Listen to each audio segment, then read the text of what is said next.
course, they were out here last weekend. They are jumping this weekend. Since 8 a.m. this morning, the line wrapped around the Allen Fieldhouse, getting ready for the Super Regional. Last week, the backyard, as the cool kids say, was fire. It's on fire once again. We've got Kansas taking on Oklahoma in the Super Regional here in Lawrence, Kansas. The NCAA Baseball Super Regionals are presented by Capital One. What's in your wallet? Capacity crowd here at Hoagland Ballpark on the campus of the University of Kansas. The Jayhawks hosted their first ever regional last week. They host their first ever Super Regional this week in school history, and they're playing very good baseball. Oklahoma coming off a great regional in Atlanta, taking care of business against Georgia Tech. They are swinging the sticks and are ready to go in game one of this best-of-3 series. Here is the right-hand side of the bracket. KU and Oklahoma will match up with the winner of Alabama and St. John's in the College World Series. That will kick off in Omaha, Nebraska on July 12th. We welcome you inside our broadcast booth here at Hoagland Ballpark alongside Greg Olson. I'm Victor Rojas. So glad you could join us. We've got an exciting ball game here tonight. And I got to tell you, last week, I should say, it was really packed. It was crowded. I got a feeling this weekend is even more crowded. I think it is. I mean, they've added some stands. They've added a little outfield place for the students. I mean, this place is packed. I'm excited to be out here and watch this game. A little bit of a rain delay, about 30 minutes, pushing back first pitch. But let's talk a little about KU. Now, the table setter for them at the top of the order and at the shortstop position is Tyson LeBlanc. He is kind of an all-KU type of player. I mean, your best player has to come through in the biggest moments. This guy is the Big 12 tournament MVP. He is the Lawrence tournament MVP. He has gotten it done at the highest level. 8 home runs in his last 11 games. I mean, this guy's been a rock star. He really has set the table. Transfer from LSU Eunice. He was all regional last week and the MVP of that regional here in Lawrence. And kind of, like I said, the table setter. Everybody feeds off of him. Even though there's some personalities on that KU team, it is that man right there, Tyson LeBlanc, that does the thing that they need to do for the Jayhawks. For the Oklahoma Sooners, the offense, especially of late, with the long ball, has been ridiculous. 11 home runs in the Atlanta Regional. These guys caught fire at the right time. Coach Skip Johnson said it was just they had to persevere through the SEC gauntlet, and they did just that. They get to Atlanta, and the offense opens it up. They found a way to separate the balls from the strikes, 17 extra base hits, 49 runs in 5 games. Just 350 as a unit in that Atlanta regional, and obviously 2 come from behind victories against Georgia Tech. The Jayhawks and the Sooners are ready to do battle here at Hoagland. Here's a lineup for Skip Johnson in his 9th season. The Oklahoma Sooners roll into this one with a 36-22 record. Pretty much the same lineup. At this time of year, the lineups remain pretty much the same from regionals to supers. But Dayton LaChance has been fantastic of late. Yeah, it really has. He went back and was watching video of himself playing baseball at 12 years old, and he goes, man, that game looks like fun. I need to get back to that time. On the bump for KU is the man who started game 1 of the Lawrence Regionals, Dominic Bagley, making his 17th appearance. 6-3 on the year, 5.85 fastball, 4-seam and a 2-seam, 92-96. Throws that about 47% of the time. Then the slider, curveball, changeup mix. Junior right-hander from Columbia, Illinois, is ready to throw the first ever Super Regional pitch here at Hoagland Ballpark in Lawrence. Here it is. It is outside for ball 1. Jason Walk, the center fielder, leading things off for Oklahoma. Walk, a .261 hitter this year. 6 doubles, 4 home runs, 22 runs batted in. And that was a little bit low. 2 balls and no strikes. Bagley got the opening nod last week, picked up the win. He's a guy that very rarely seems rattled on the mound. Here's the 2-0. And that is a strike on the inside corner, 2-1. Javero January calling the balls and strikes. Josh Skepis at first base, Clint Fagan at second, and Jason Harstick, the umpiring crew for this weekend series. That's down and in a breaking ball. And it's a 3-ball, 1 strikeout. Now, this is an Oklahoma team that will run and has run all season long. So you got to try to keep them off the bases. 117 stolen bases on the year. But KU did face a team in Northeastern with 210 stolen bases on the year. And we're able to limit that. That one is on the corner. It's a full count as Walk Has to walk back to pick up the bat. It's a full count. And Coach Fitzgerald feels really comfortable having this guy on the mound to control the running game. Good athlete. So, yeah, the walks are a concern, but you got a guy that can control the game. 3-2. Called strike 3. There's the first out of the ball game.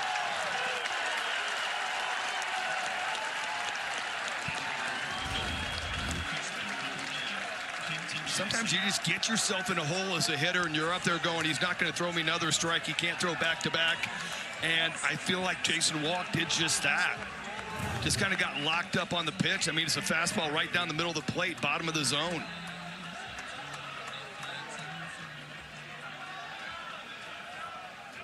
Camden Johnson, the third baseman, settles into the batter's box. And he'll take down and in.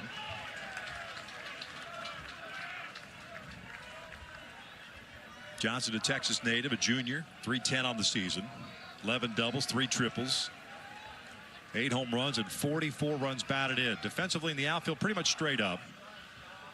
LeBlanc hitting him up the middle. That one is just off the plate. It's 2 balls and no strikes.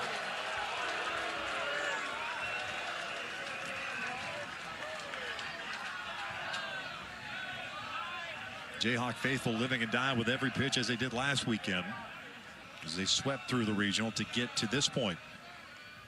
2-0. Lifted in the air, foul. This one down to play. This is a nice little ballpark that seats just over 2,700 in a normal setting. But with what the athletic department has done to that backyard area beyond the left field fence and just added seats and bleachers to right field, is just incredible. 2-1. Lifted foul. This one out of play yet again. Count evened up at 2 balls and 2 strikes. And 2 crowds last weekend that set records over 4,000. And I got a feeling that's already broken tonight. There's that backyard area. First come, first serve. 2-2 from Vagley. Breaking ball down and in. A full count. And to be first come, first serve today, you had to sit through about an hour and 20-minute rain delay. Yeah. Deluge. That was legit. Yeah, it was pretty good. That was pretty good. Game got pushed back about 30 minutes. Second full count. Here's the payoff, and that's lifted in the air. Out to shallow center field.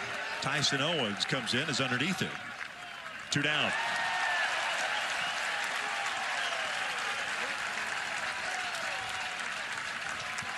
Defensively for the Jayhawks, Ballinger left. Owens, who just made the catch, is in center. Bach is in right. Schlotterback at third. LeBlanc on the left side, on the shortstop. Osorio gets a start at second. Dykhoff at first base, and Mungarieta behind the plate for the Jayhawks. No Cade Baldridge, still dealing with an injury from last weekend. So 2 outs, nobody on. It's the catcher, Dayton LaChance, at the plate.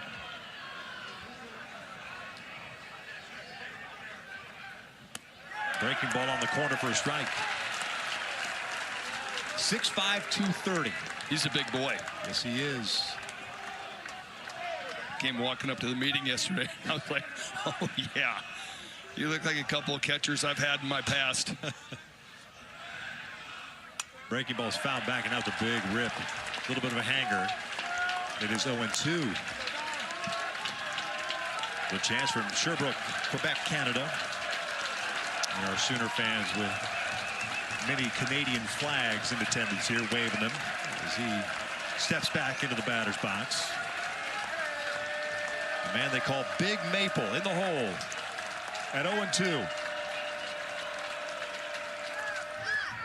Tried to get him to expand.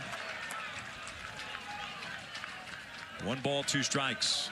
Jason Walk struck out looking. Johnson with a fly ball to center, and Bagley trying to finish off a 1-2-3 top of the first. Just underway, no score.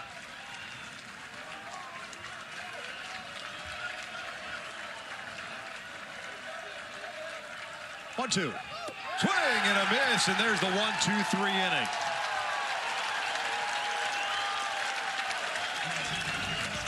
Bagley gets the punch out. Good first inning, 2 strikeouts. We go to the bottom of the first. Kansas winning the Lawrence Regional on a Sunday. They had to wait till Monday to find out if they were going to Atlanta to take on Georgia Tech or host here. Oklahoma picked up the victory, and that's why KU is hosting this Super Regional. Here's a lineup for Dan Fitzgerald in his 4th season, and one of the best seasons that KU has had in a long, long time. 45-16, the table setter we talked about in the open, Tyson LeBlanc. I mean, he has been absolutely lights out as of late. 11-game hit streak, 8 home runs, hitting .409. He's got the school record for home runs. I mean, your best player leading off and getting it done at the biggest moments of the season is exactly the way it's supposed to play out. Oklahoma going with a freshman on the bump. 6'6", 235-pound left-hander of Maypearl, Texas.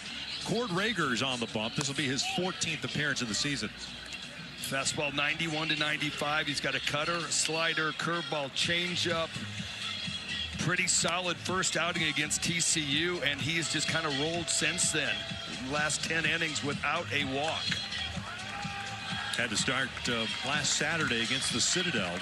Went 6 innings in the Atlanta Regional. That was a season high, and the 8 strikeouts matching a career high.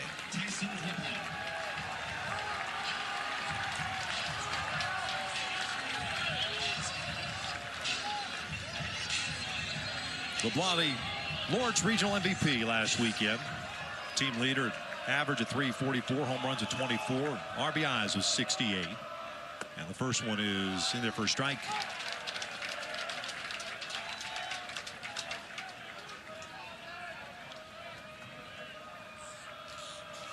Oh, 1 pitch. That's pulled to short. Willits comes charging in. Off balance throw, and they get LeBlanc for out number 1.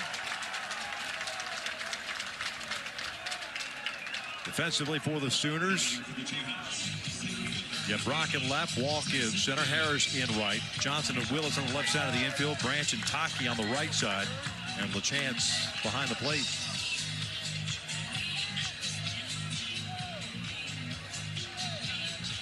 Brings up Tyson Owens.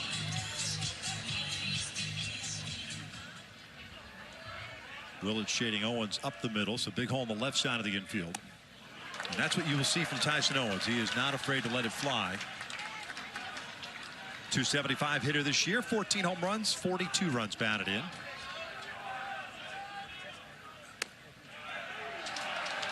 Oh, 2.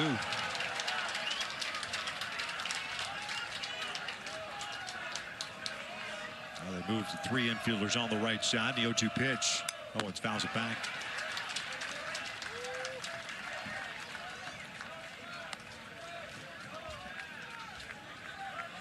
Most of Owens' hits on the ground or to the pull side. So now you're seeing the third baseman playing a traditional shortstop and 3 guys on the right side.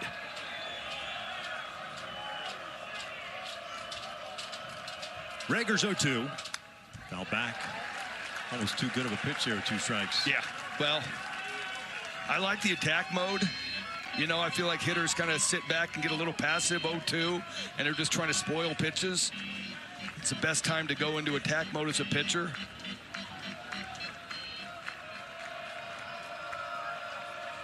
Trying again. Trying to get him to expand. Misses. 1-2. Rager 58 innings this year, 49 hits allowed, 75 punch outs, just 18 walks. It's a pitching staff that Skip will use up and down. That is up and in. 2 balls, 2 strikes. It is a 15-man pitching staff. And with Skip says it's a 15-man pitching staff, it is a 15-man pitching staff. Yeah, I thought that was awesome. I mean, you're hearing people complaining about how the format of the regional was too hard, too many games in a short amount of time. And that hit him in the elbow. Breaking ball. LaChance talking with Javero, asking him if he threw the elbow out there. January says he did not, so it's a hit by pitch. With 1 out, KU's got a man on. Well, Chance, he's fighting for his pitcher right now. Let's see what we got. There's a little lean in there. We're not going to have a review, so runner on first base, hit by pitch.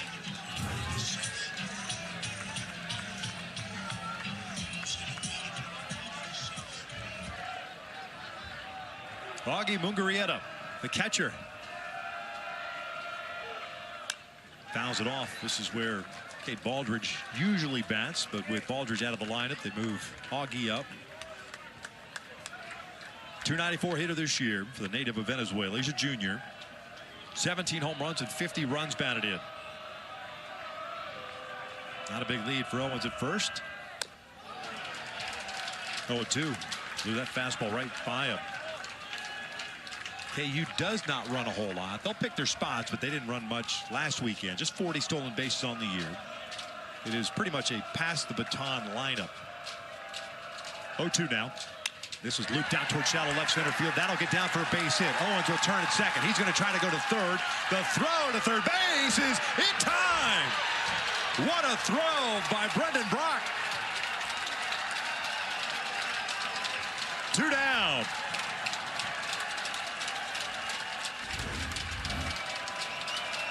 Well, this play is right in front of Tyson Owens.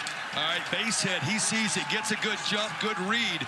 Now he is looking right at the left fielder as he's getting to second base, and this is his call.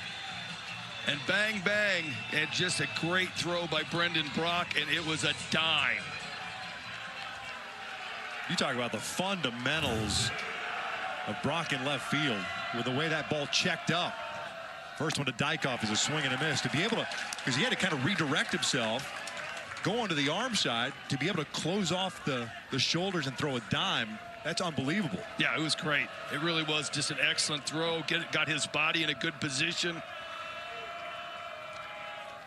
Dykoff takes a strike at the knees. I don't know about you, Victor, but as he was rounding second base, I was like, he's getting in easily. You know, yeah. I thought I was going to see Brock throw to second base and keep the double play in line. Dykoff, the first baseman, behind the count here. A swing and a miss, and just like that, the Jayhawks are done here in the bottom of the first. Rager picks up his first strikeout. Brendan Brock makes the first big play of the game. The old 7-5 putout. He gets himself in a good position. Laser in for the putout. Jam-packed crowd. There's a look at the backyard beyond the left field fence. Something tells me that area will remain going forward. They've added some standing room bleachers beyond the right field fence as well on either side of the scoreboard. The first pitch to Jackson Willits is outside, a breaking ball for ball one.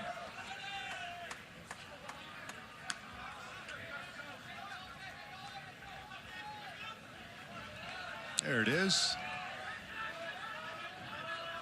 Jayhawk fans and Sooner fans all over the place. Here's the 1-0. Willits lays off, 2 balls and no strikes. Sooner shortstop, 296 on the year. Team leader in doubles, 15. 3 triples, 6 home runs, 48 runs batted in. Junior out of Fort Cobb, Oklahoma. A Sooner lifer. Wanted to be an Oklahoma Sooner since birth. Lays off, and it misses 3-0. Kind of helps that his dad was a Sooner. Yeah. Is a Sooner. As the associate head coach, there's Reggie Willits. Long-time Angel. Here's 3-0. On the corner, 3-1.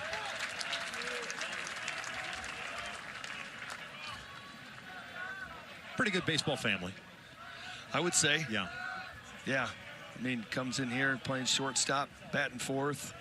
Had a great regional.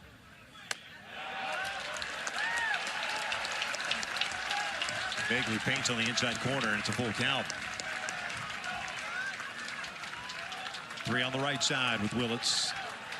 You see Vaguely shaking off 3 times now. And now he agrees.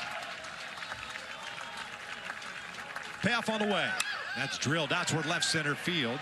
This is slicing back to Ballinger, and he's there to make the catch. 1 down. Third 3-2 count for Vaguely. He shakes 3 times. I like that, a little old school You know what you're going to throw. You don't want to be predictable, so you're shaking, and all it is a sign from the catcher with a little hand wag. And then you get back on the same page. Fastball broadsided at 96.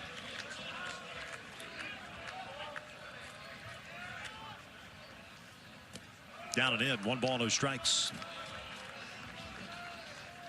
Trey Gamble, the DH. 285 hitter, senior out of Alpine, Utah. Very regional last year at Chapel Hill. 8 home runs, 33 runs batted in. He'll top this one towards second base. Osori's got to come charging in. 2 down.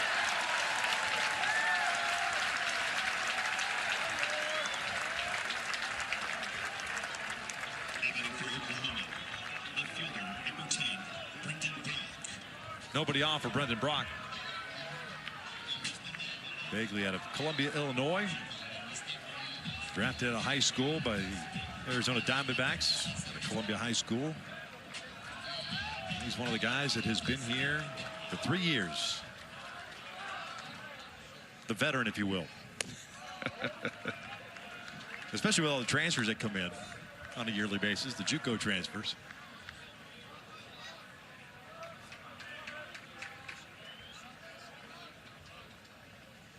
Brock, the left fielder, with a 1-0 count.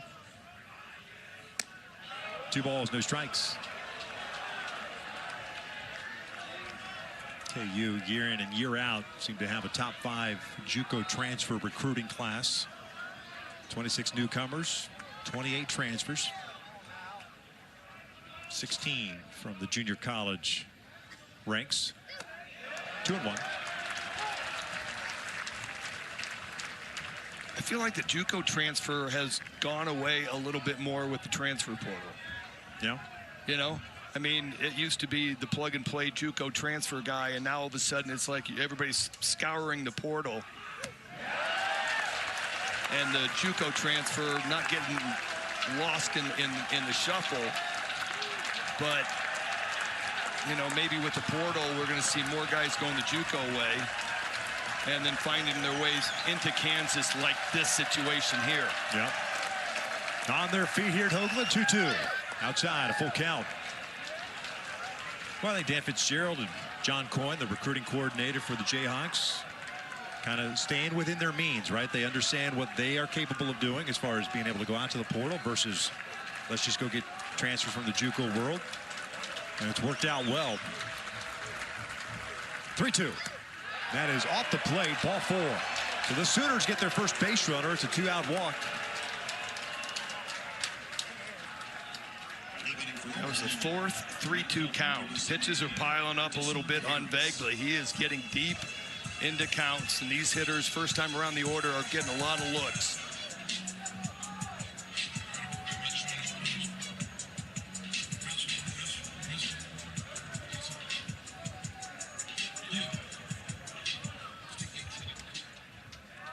So Brock at first, 2 outs. Desan Harris, the right fielder, team leader, average of 367. And he'll pull this one way foul. No balls and a strike.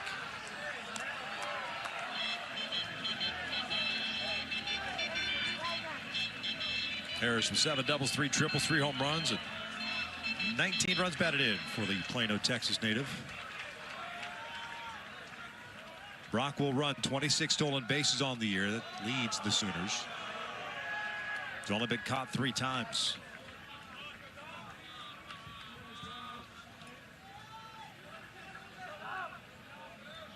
That's 117 stolen bases on the year, 34th in Division I this year. This one slapped to left field. That'll get down for a base hit. Ballinger over to cut it off. Turning and headed to third base. And in there safely is Brock. And into second is Harris. It's a 2-out double, and the Sooners cooking here with 2 in scoring position with 2 outs in the second.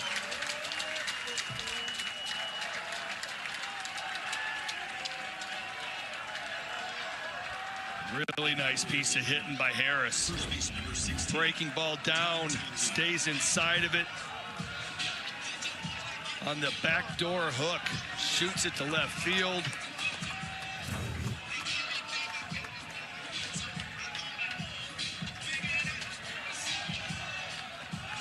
Two-out rally brings up last week's hero, Dayton Taki, first baseman, vaguely from the full windup, but Taki a little bit tardy. No balls and a strike. Taki with the walk-off home run over the batter's eye. It sent the Sooners into the Super Regionals, and here to Lawrence. 0-1. Ball and a strike. And while there's a lot of speed on the bases for Oklahoma, and when Kansas on the bases, not a lot of room here between home plate and the brick wall with the padding behind the plate. Ball will ricochet hard. 1-1. Topper towards second. Osorio has it. Sooners threaten, leave a couple of men on in scoring position. Way to the bottom of the second here in Lawrence. We're scoreless. There in 1993 went 0-2 as you see the improvements year after year for Dan Fitzgerald and his Jayhawks. 22-8 here at Hoagland Ballpark. 20-11 out on the road. It's Diriel Osorio leading things off, and he's got himself a 1-ball, 1-strike count. KU the only Power 4 team with at least 20 road wins on the season. I mean, they've had an unbelievable year. Yep. And Dan Fitzgerald just has them rolling. You saw the amount of wins year after year has been improving.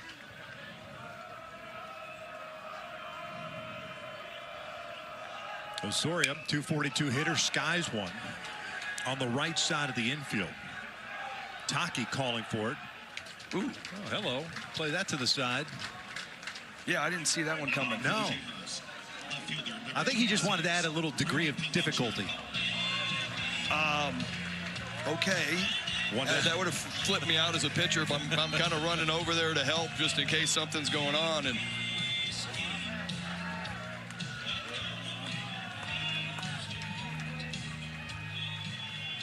so here's fan favorite Brady Ballinger, the left fielder. Man nicknamed Balls. Does a little stretch in the batter's box, and the crowd gets into it. Hoo-ha. Fouls it off. Ballinger had to deal with a hamate injury. Has sidelined him the last couple of weeks of the season. Came back and was able to play in the regional last weekend. 0-1. Caught the inside corner and a little bit of a glance back. It's 0-2. Ballinger 289 on the season, 7 home runs, 45 runs batted in for the Las Vegas, Nevada native.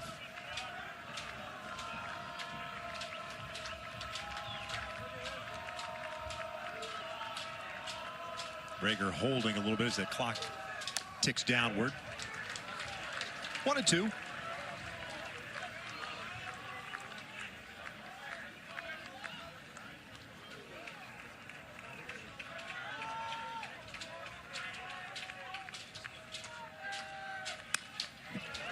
Little emergency hack there by Ballinger. Pulled the shoot late there, but keeps the at-bat alive. actually is one of those reverse splits guys. Hits better against left-handed pitching than he does righties. 355 against lefties, 263 against righties.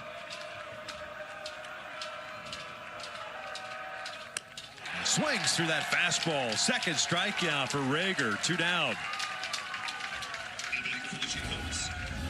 Rager fired up after that one.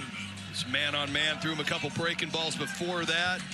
And here's some gas for you right down Broadway.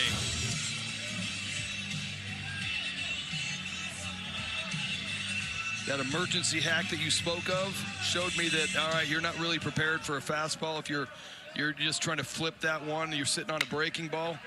Topper to third, off the glove of Johnson, trickles out of the shallow left, and Schlotterback will reach. We'll see how they rule that. Not sure, did it take a weird hop on him? Looked like he came up a little bit. Tried to take it off to the side just to shade, and ball just kind of ate him up. Should go down as an E5. Should. Emphasizing should. Man at first with 2 outs. Jordan Bach, right fielder, takes a strike. Bach hitting 287, 7 jacks, 44 runs batted in. Ladner, British Columbia. 0-1. Lifted foul. No balls, 2 strikes. Tell you what about Rager. Strike throwing machine. He is. He is pumping strikes. And I love it. You know, you sit there and you look at him and you're going, well, he's a freshman. How's he going to react in arguably the biggest game of his life? And he has settled in and he is doing what he has done. And just like Skip Johnson said, all these guys have been in big moments all year long. And missed a little bit high. It's 1-2. Johnson, by the way, charged with the error. That's his 15th of the year. 55th for the Sooners. There's Skip Johnson. We get a chance to talk to him. Top of the 3rd. Rager's 1-2. Now back. Rager's just in attack mode. Yeah. Against these lefties, it's just straight 4-seam fastballs. Show him a slider on occasion. Keep him honest, but then get back to that heater. He's gotten ahead. 8 batters he's faced. All 8 first pitch strikes.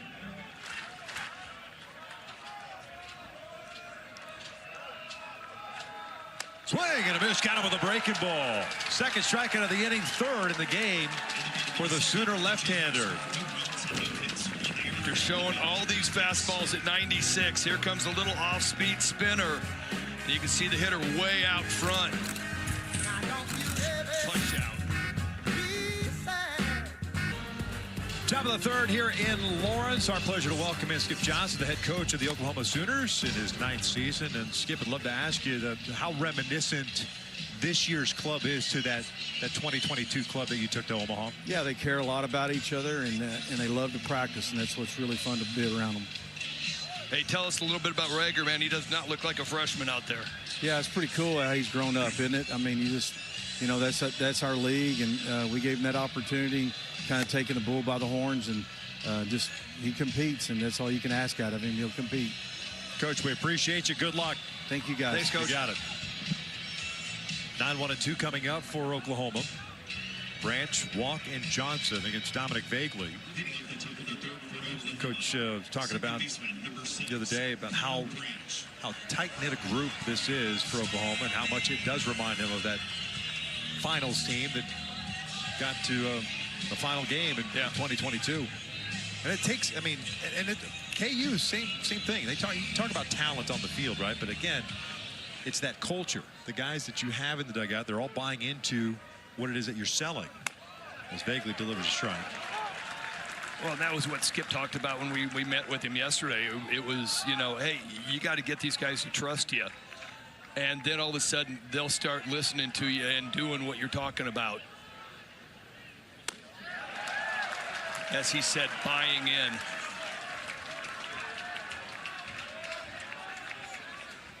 Kyle Branch, the second baseman, .233 hitter, 3 home runs, 20 runs batted in. A sophomore out of Lucas, Texas. 0-2. Just missed outside. 1-2.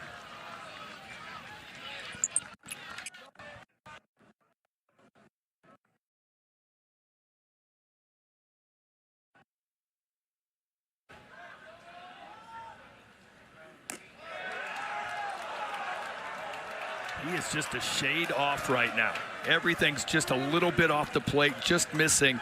And so, I mean, this sounds just basic, but just slide yourself over 2 inches on the rubber. If you're missing by 2 inches, move over on the rubber just a shade.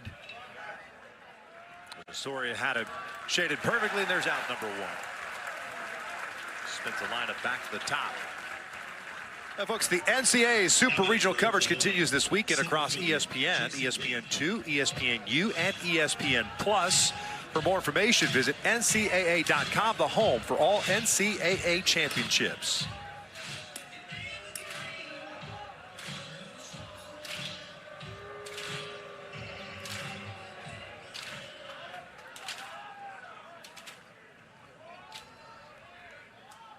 Jason walked, struck out looking. His first plate appearance. 2 strikeouts and a walk. 1 hit allowed by Vaguely.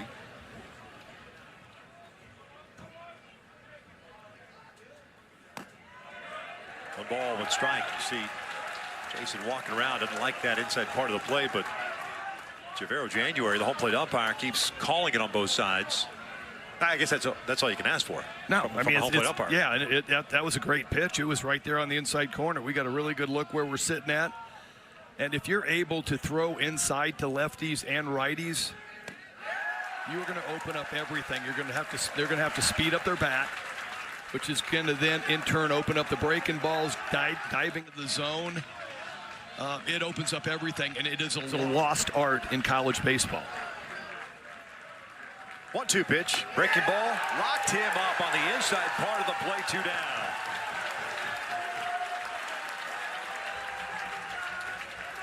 Couple of different breaking balls so far by Vaguely. He's showing a little slider, and then that overhand curveball. Velocities are not too far apart, but just a completely different look. And that one starts out coming in high and just kind of gives up on it, ends up catching the top part of the zone. Camden Johnson takes a strike. Little 2-seamer front door. Johnson skied one to center in his first plate appearance, 0 for 1. Oklahoma had a little 2-out rally, which they got runners at second and third in the second inning, but could not cash him in as that ball ends up going out of the shallow right field, a foul ball. No balls, 2 strikes.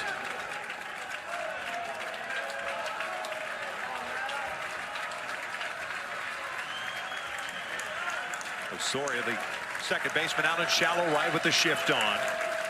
Slaughterback at the shortstop position. 0-2. Check swing. Did he go? No. Jason Harstick saying he did not go. It's 1-2. Like you could see Vaguely right before that pitch looking into the dugout going, no, no, no. He wanted to go with a good fastball up out of the zone. Thought he could get Johnson to chase. Breaking ball, top to the right side. LeBlanc in the shortstop position, all the way to the second base position. And it closes out the inning. Another 1-2-3 frame for Vaguely. Bang, bang play right there, but Vaguely finding the zone, pumping strikes, getting another punch out that inning. Thanks a lot, guys. Appreciate it. Scoreless here in the bottom of the third in Lawrence. The opening game of the Super Regional at Hoagland Ballpark. And like Oklahoma, Kansas sends up 9-1-2. Solis, LeBlanc, and Owens. Max Solis Jr., the DH. Had 1 hit in the regional last week. He got the start at DH. With Baldridge coming out of the lineup. Pulls that foul. 1 ball, 2 strikes on the Houston, Texas native. Solis at 206 on the year, 4 doubles, 5 home runs, and 20 runs batted in.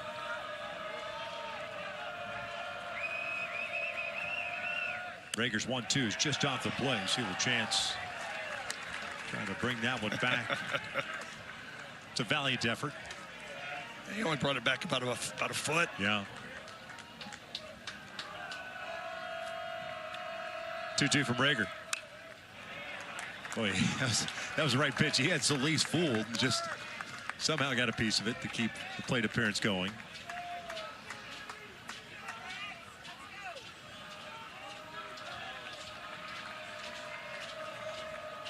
Both teams with 1 hit. Swing and a miss, got him upstairs with a fastball. The high hard one.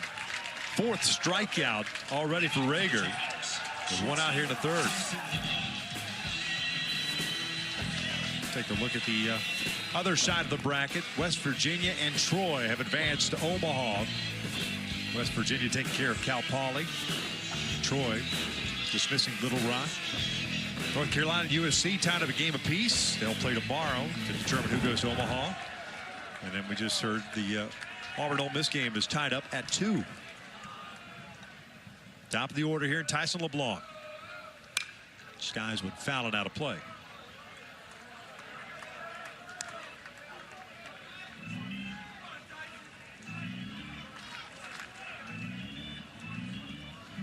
LeBlanc grounded to short his first plate appearance.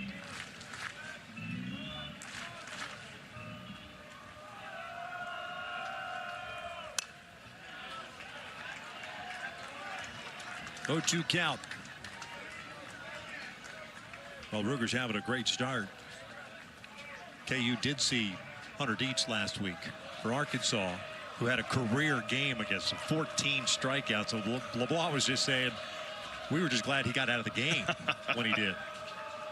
0-2. That's pulled left side, and Johnson's got it. A soft liner, 2 down. Nice range from Camden Johnson at third base. Ball was not squared up, but looking like he was headed into left field through the 56 hole. A little breaking ball, bottom of the zone, just got on the end of the bat.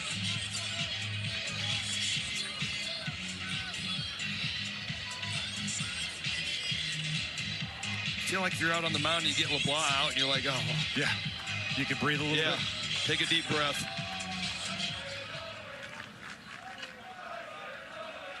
That's what KU wants you to think.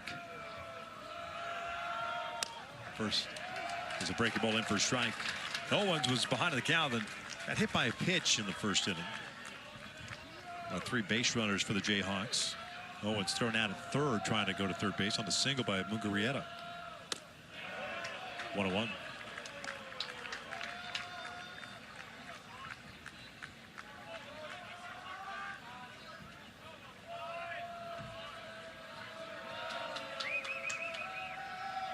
This is lined up the middle. Nice play on the short hop by Willits from behind second base. Throws out Owens, and it's a 1-2-3 inning for Rager. We're off to the 4th here in Lawrence. A good chance to hear from Jayhawks head coach Dan Fitzgerald when we return. This is one of those where you chuck them and duck them, laser right back up the box. Perfect fielding position out of the inning. Lawrence Super Regional, Dan Fitzgerald in his 4th season at the helm of the Jayhawks, kind enough to join us. And Skip, last week there was a party here in Lawrence. Yeah. This week it seems like it's the after party. It's a lot more people here. No, it's great. What an awesome environment, and cool addition in right field with the platforms out there and backyards rocking. We gotta score some runs here to get them really going. But this is special right now. Hey, Dominic Vegley has been really good. I mean, he seems like he's just missing on his corners, but finding a way to get out. Tell us about him. Yeah, the stuff's really good, and the fastball's got life. Both breakers are good right now. Obviously, a dangerous lineup and one that we got to be careful with all the way through. But his stuff is as good as anyone's, and couldn't have a better guy out there for us. Coach, we appreciate you. Good luck this weekend. Thanks, guys. Thanks, Coach. LaChance, Willits, and Gamble for the Sooners here in their half of the 4th inning. Bagley, 3 strikeouts, 1 walk, 1 hit allowed. That was the double to Harris in the 2nd inning. LaChance struck out in the first, 0 for 1. Team leader in home runs with 14. The big man had no home runs going into the Vandy weekend. That was back on April 9th. 14 jacks in 26 games. 2-0. It kind of coincided with this power surge for the Sooners. Yeah, it really has. And he, we got to talk to him yesterday, and he said he really just focused on taking the pressure off of his shoulders, relaxing, and just remembering this is a game. And went back and looked at some footage of himself playing baseball at 12 and 13 years of age. And he's like, man, you know what? That looks like it was fun. You know, and goes back and just kind of relaxes at the plate. And he goes, I knew as soon as I'd get 1 home run, they would start to come. Has to walk this one off. Is this one going off the foot, even with the shin guard on? Almost like the heel, huh? Yeah, it looked like the heel.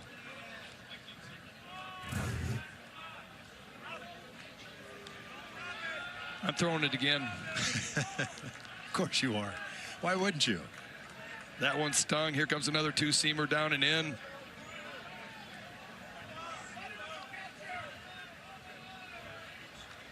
A chance to transfer in from McLennan Junior College down in Texas. Great program.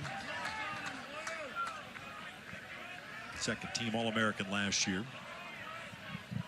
Got himself a 2-ball, 1-strike count with nobody out, leading off this fourth inning for Oklahoma.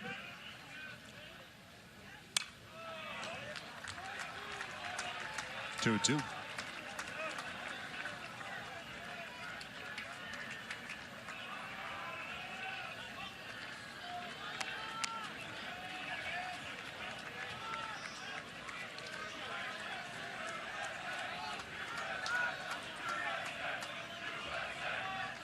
2-2. Breaking ball. This one got jammed. It'll send Ballinger back a little bit. It's playable shy of the track, and there's out number one. Hoagland, as we mentioned, intimate ballparks, very symmetrical.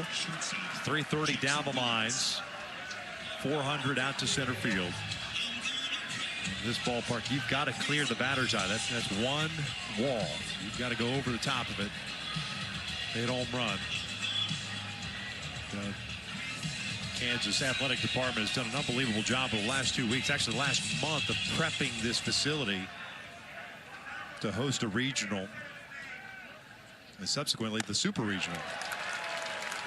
0-1 count on Willits. And the fans have showed up. Yeah. They've been doing it for quite some time. Especially the student fan base. That one's upstairs. 1-ball, 1-strike. There's a Coach Fitzgerald was telling us about a Thursday night game that two fraternities came out and they ended up playing pretty good baseball here, and they won, and the guys were in attendance just going crazy. And then the next night he thought it was a one-off. 5 fraternities showed up, and then it's just kind of snowballed from there. Then he said, yeah, they were even traveling with him. Yeah. It's turned into a really good atmosphere here at Hoagland. Willits 0 for 1. He skied one to left in his first plate appearance. 2-1 pitch. Lifts this one. The third base side, slicing foul and out of play. That area where you see folks saying that's typically the bullpen in front of that player development center. A lot of donors, a lot of ticket holders in there. They moved the bullpen to the player development center underneath. There you have it. Hospitality tent as well. 2-2. Lays off. Wanted to appeal, didn't go. Full count.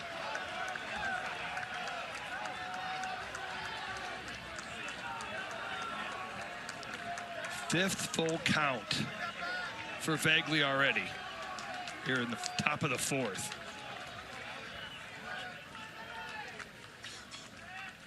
Now the payoff. That is ripped to right field. That'll get down for a base hit. Second hit for Oklahoma. This one comes with one out here in the fourth. Just a nice piece of hit, and as I talked about, Willits, a great regional. 10 for 20, home run, 6 RBI. Stays hot right here. Fastball middle of the plate and drives it through the shift.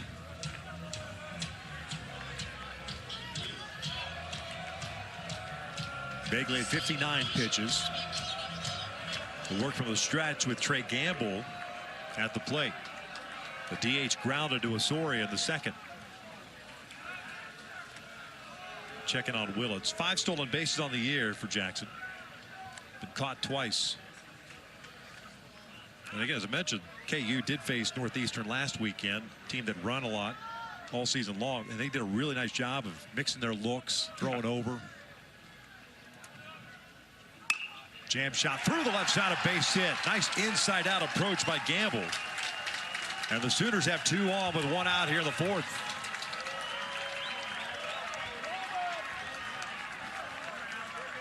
I mean, I love the fact that Vagley's trying to pitch into the shift. So fastball in. Great job by Gamble to stay inside of this, carve it to left field. Wide open shortstop.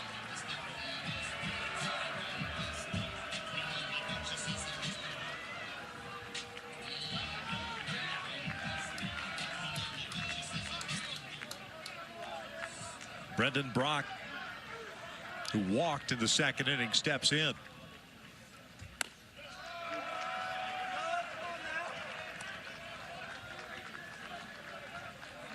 Big hole on the left side.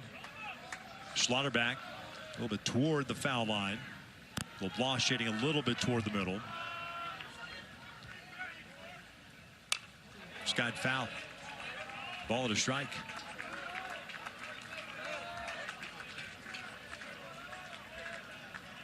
Kansas hoping for a double play ball, but the Sooners really haven't hit into many this year. Just 27 times have grounded into a double play as a team this year. Brock has rolled into 3. 1-1. Ground ball to short. LeBlanc bobbles it. Has no play. Everybody is safe, and the bases are loaded. Now, he chose to charge that and play the short hop. I don't think they were going to turn 2 on that ball anyway. I don't know if they would have turned 2 on it, but man, this looks like it's about as routine as it gets off the bat. He's trying to round it and get himself in a position for a quick flip. Ball kicks off the heel of his glove.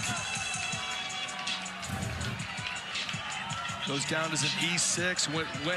Could have been a double play. Now you got bases loaded. Let's see how Vegley reacts. Harris sliced a double the opposite way his first time up. 8th double of the year. Mugarieta is going to go out and have a conversation with Vegley. An error by Tyson LeBlanc's 13th of the year, the 58th committed by Kansas. And the first real stress with less than 2 outs for Vegley. Well, I mean, that's one of those, Victor, where you get the ground ball and you're walking off. Yeah. I'm starting to walk towards the dugout, and it's just a routine 6-4-3. And then all of a sudden it kicks off the glove, and now I got bases loaded. And I got to find a way to get a punch out, pop up, another ground ball. There's a tough guy to double up. That is shot foul. Ball at a strike. Desai with really good speed. And left-handed.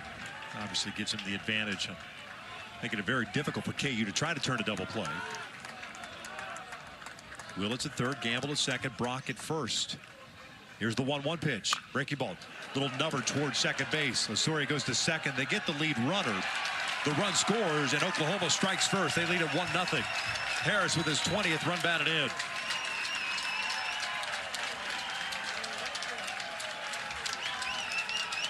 Well, you got the ground ball you wanted, just not hit hard enough to turn 2 on anybody.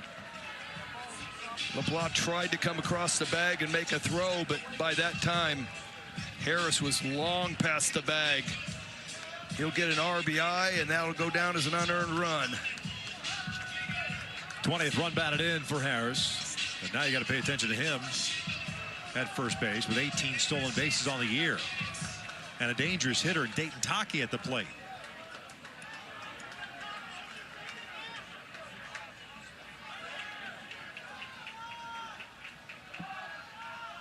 Taki 0 for 1. He cuts through the high fastball. Well, Taki will go up there hunting a pitch. If you got him out with something last inning or his last at bat, he will go up there looking and hunting for it.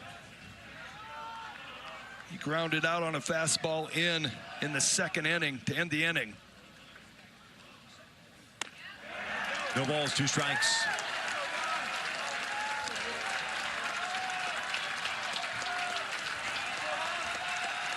Vegley trying to limit the damage. If you get out of this with just 1 run allowed, kind of a moral victory. This one lifted out toward left center field. Hit well. Owens moving back. He's at the wall. That is gone into the backyard. A 3-run home run. 4-0 Oklahoma.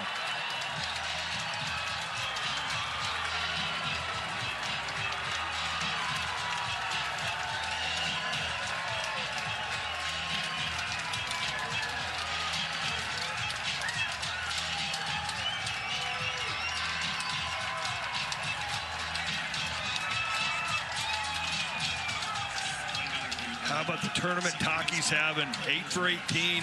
Half of them been home runs. He takes a fastball right down Broadway. Begley goes back to a breaking ball, and Taki right on time. Bomb to left center.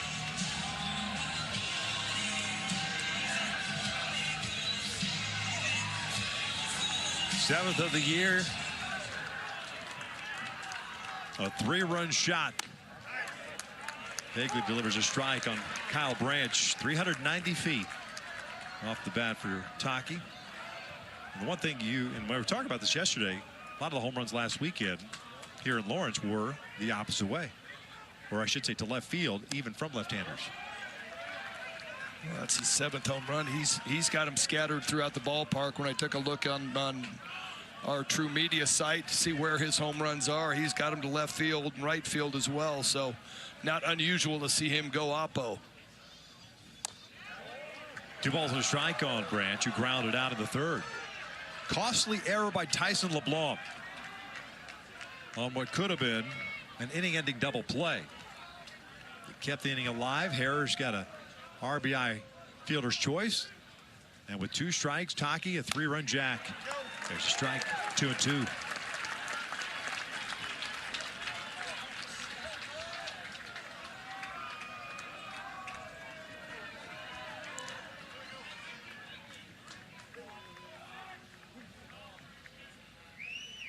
Two on the way. Outside, a full count.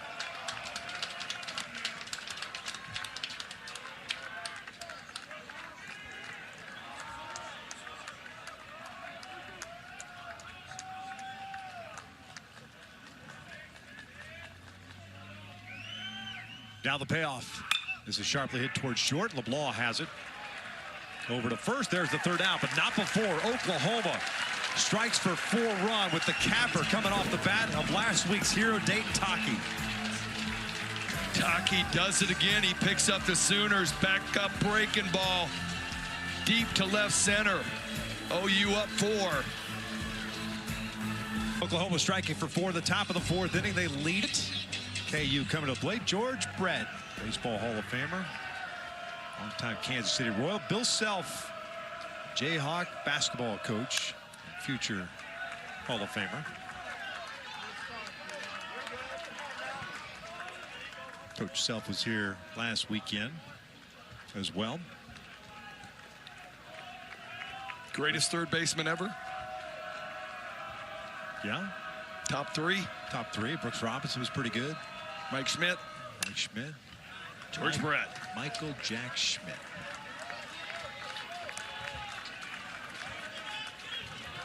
That dude could flat out rake. Yeah. He was fun as all heck, too. Obviously, I grew up in a clubhouse while he came up. Yeah. And he was a ball of energy, that's for sure. At least that's one way to put it. He's entertaining. What's that? He's entertaining. He was very entertaining. I just got to know him over the years of playing against him, and obviously with me playing with one of the greatest shortstops, so in Cal Ripken Jr. George, of course, part of the 1985 World Series champion Kansas City Royals. On a great call by Don Deckinger at first base. 2-2. Mugarieta, skies went out to center. Jason Walk calling everybody off. One down. Mugarieta now 1 for 2. That's out number 1 here in the 4th. For the Jayhawks, first baseman, Josh Dykoff.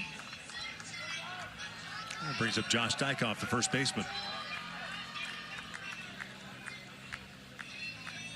Well, you were here last week, and so you've talked about yesterday and today about how this Kansas team just like doesn't blink. They're down 5-0, 4-0 in this case, and how they're just like, all right, let's go another day. Yeah, it's really what they are. They're pass the baton kind of group of guys, JUCO bandits. They know what the grind is. They don't stress.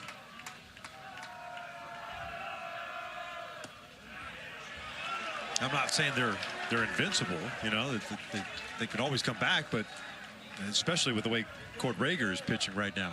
Yeah. But, yeah, that's just kind of been their MO all season long. 2-0.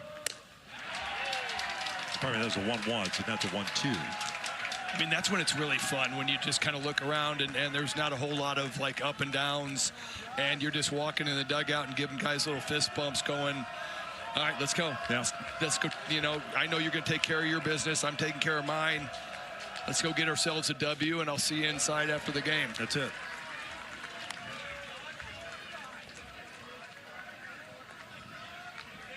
Dykhoff struck out in the first inning. 1 of 4 strikeouts for Rager.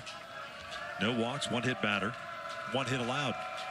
That was a single to Mungarieta in the first. This one fouled off on the third base side. Well, he struck out on that high fastball to end the first. You can see Rager just going right back up there again. It's like, if you show me as a pitcher that you're going to chase up out of the zone, I am going to see how high that you're going to be willing to chase.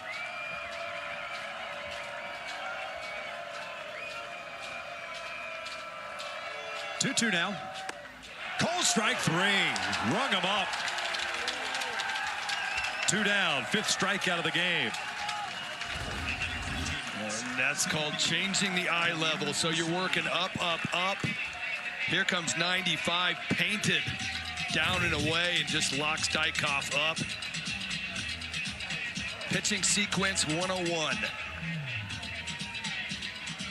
The freshman looking like a seasoned veteran out there. Trying to finish off a shutdown inning. Osorio cuts through the fastball late on it. Duriel 0 for 1. He popped out in the second.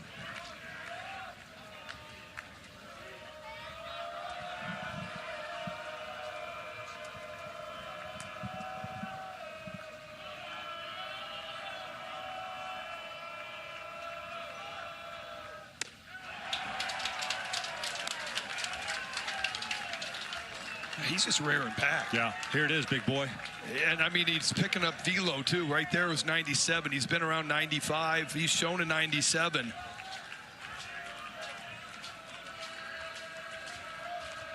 They play Osorio to pull on the infield. 0-2 is downstairs. 1 ball, 2 strikes. That's what mystifies me. I get it. You know what? Here's your track record.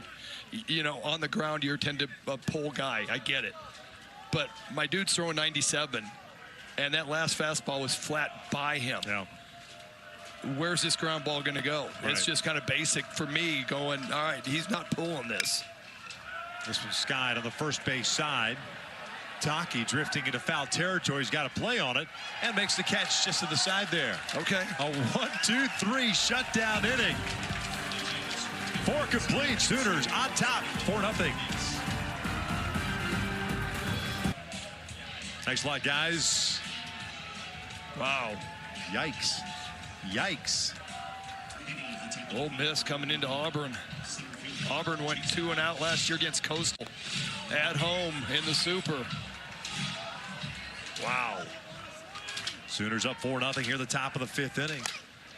Will the rumbling start if Auburn gets bounced? No. No? No. Should we start some rumbling? Butch has done a great job in Auburn. And Coach Snall to Auburn. oh, man.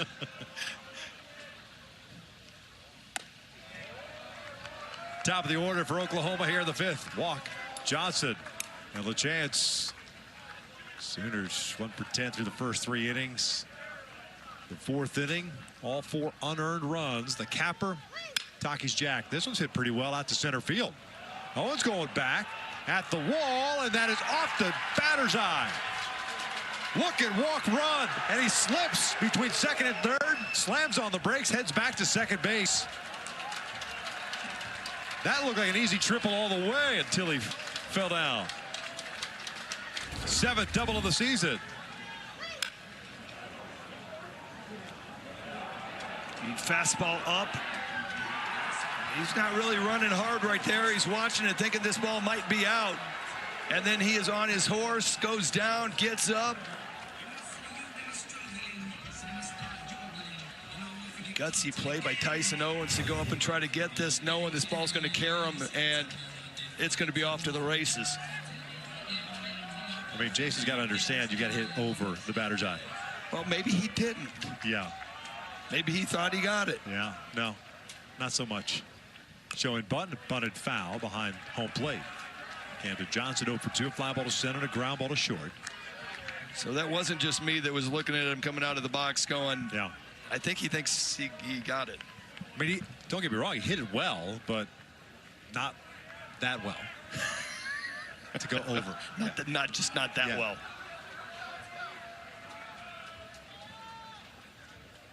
Showing bunt again. That's outside. 1 ball, 1 strike.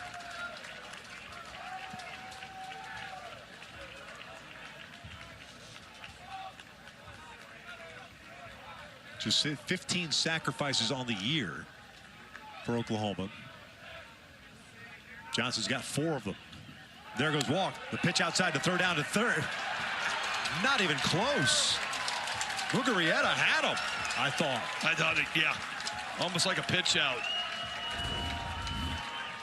And the throw just way off. So far off that third baseman just had to come over and make sure that he got the catch. Wow. Don't see that very often. No. 3 balls and a strike. Vaguely really struggling with the strike zone.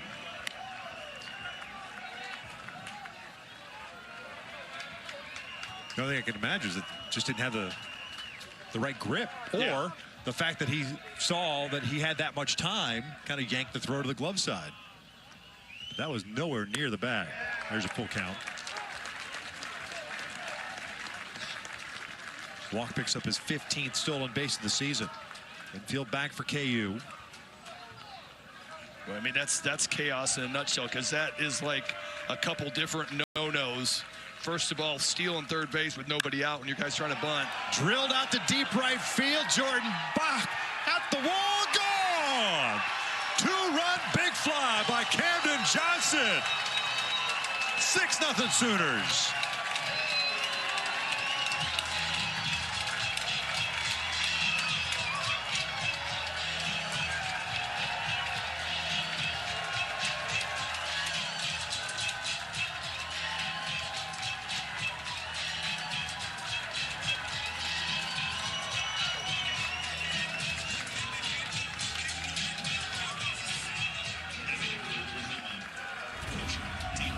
Camden Johnson, 9th home run on the year.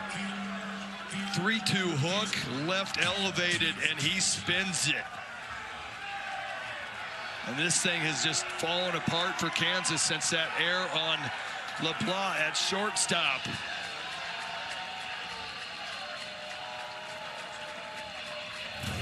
Well, as we mentioned in the open, the long ball has been playing a huge part in the Sooners season, especially of late.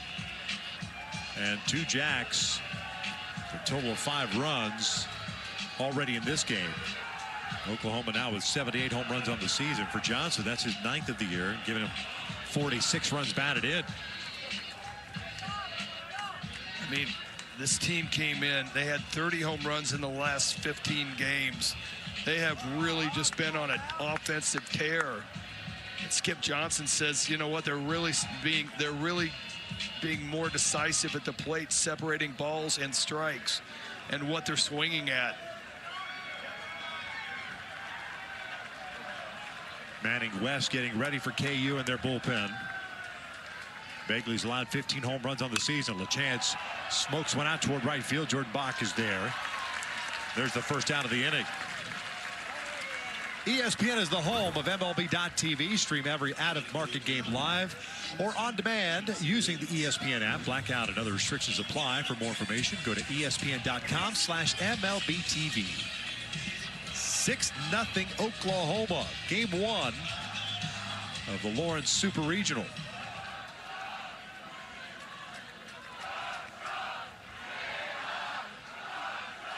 This one lifted in the air. Shallow left field. Ballinger comes racing in and toward the line. 2 down.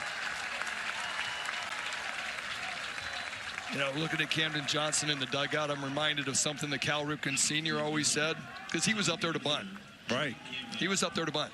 And Cal Ripken Sr. was always like, they're trying to give you an out. Right. Throw a strike take the out. Usually doesn't spin around with that same guy, turns it around and ends up going deep. Yeah. But so what could have been, right? A man at third and one out. yeah, Right. and you take the bunt. And everybody's happy.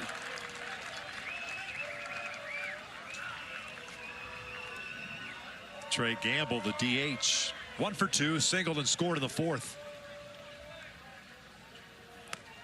6 hits for Oklahoma. And not only that, Mungarietta's throw to third. Yeah. You know, a clean throw to third base. I mean, you're talking about 1 out, nobody on. Yeah. And a 2-1 count on Johnson. I've seen a couple. It's been so good at this year. Kind of go the other way. And Oklahoma has done a heck of a job of capitalizing. Credit them. Yeah, I mean that's the biggest piece of the whole pie is that Oklahoma has capitalized. That's drilled out towards center field. Owens is looking up. That is gone. Big fly over the batter's eye for Trey Gamble. 9th of the year. It's 7-0 Sooners.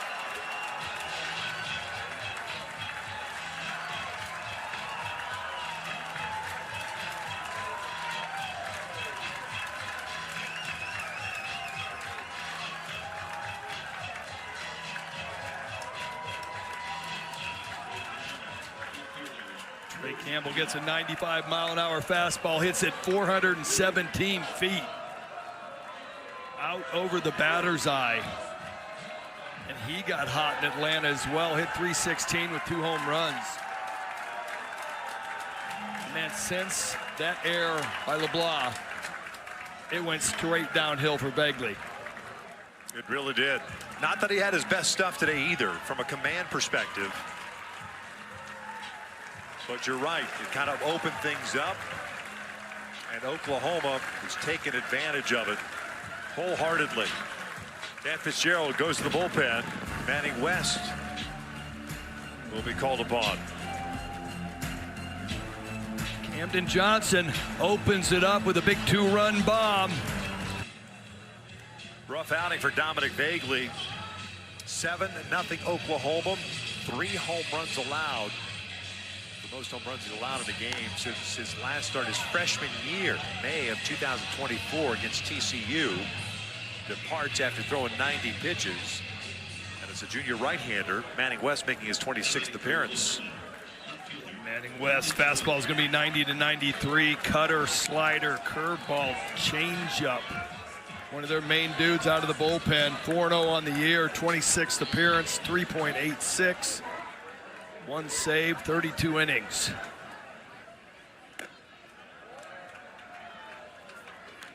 Brendan Brock, the left fielder, walked into the second, reached on that error by LeBlanc, the fourth. Kind of turned things around for Oklahoma.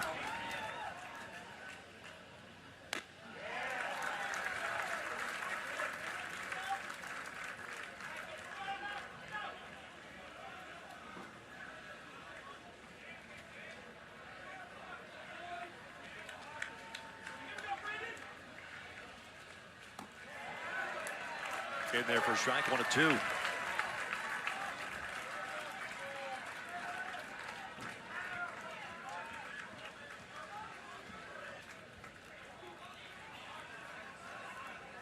West went 3 innings against Arkansas. Championship game last weekend. That pitch just missed. 2 balls and 2 strikes. He's the guy that Fitzgerald went to when the Jayhawks fell behind 5-0 to kind of calm things down. This was slow little number towards short. LeBlanc's going to have to hurry, get rid of it, and that's an infield base hit. That's kind of what it's been like for Oklahoma. Everything has gone their way, and great hustle out of the box by Brendan Brock. Yeah, once this ball got by Manning West, I was like, this is going to be a lot of trouble. Good breaking ball, not very well hit. LeBlanc really has no chance. Speedy Brendan Brock running down the line. Team leader in stolen bases, off to a big lead at first. Deshaun Harris at the plate, and they'll check in on Brock. 4 runs in the 4th, 3 in the 5th so far for Oklahoma. Opening game of this best of 3 series. Winner headed to Omaha, College World Series. That shot to left field. Ballinger is there. He'll make the catch, but Oklahoma extends their lead. Camden Johnson, a 2-run jack. Trey Gamble goes deep over the batter's eye in straightaway center field. We'll head to the bottom of the 5th. The Sooners on top, 7-0. The College World Series in Omaha, Nebraska, the Schwab. Yikes. Wow. That Ole Miss lineup is pretty legit. When they swing the bats, they can swing, and they got 3 dudes who can bring it on the mound. That's a pretty good team. That's all you need, you know. But I mean, everybody was looking at Auburn thinking they had the exact same thing. Yep. They had 4 dudes on the mound and a pretty legit offense that opened it up in the regional, but not enough. Auburn pushed to the limit by Milwaukee last weekend. But Ole Miss taking care of business. Didn't matter what hotel they were staying at. Sure takes a strike. Too soon? 2 balls and a strike. No. I just think it's kind of comical. Yeah. Ballinger, Schlotterback, and Bach for the Jayhawks. They're half of the 5th, down 7-0. Just 1 hit allowed by Rager. That was a single back in the 1st. 3-1. Ballinger struck out in the 2nd inning, 1 of 5 punch-outs for the lefty.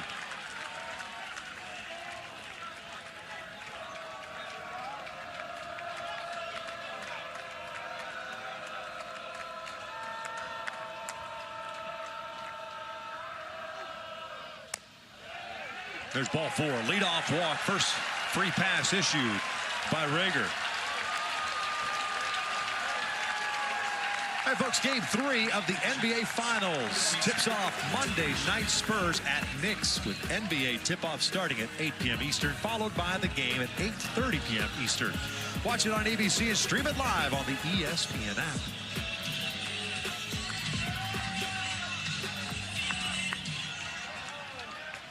Bill Self trying to draw something up for the Jayhawks baseball team. Down 7-0. The leadoff walk always helps. This one skied out toward left center field. Hit well. Walk spins around, comes back toward left center field. Makes the catch. That ball hung up there. Schlotterback giving it a ride, but it stays in the yard for out number 1. That was a circuitous route. Went back, found the wall, and then ended up coming in about 20 paces. After that leadoff walk, man, first pitch swinging, getting that big first out. Was that a sponsored route by Waze or Google Maps? Jordan Bach struck out at his first plate appearance. Fouls off the first pitch. It's 0-1. 8 hits for Oklahoma. 3 long balls.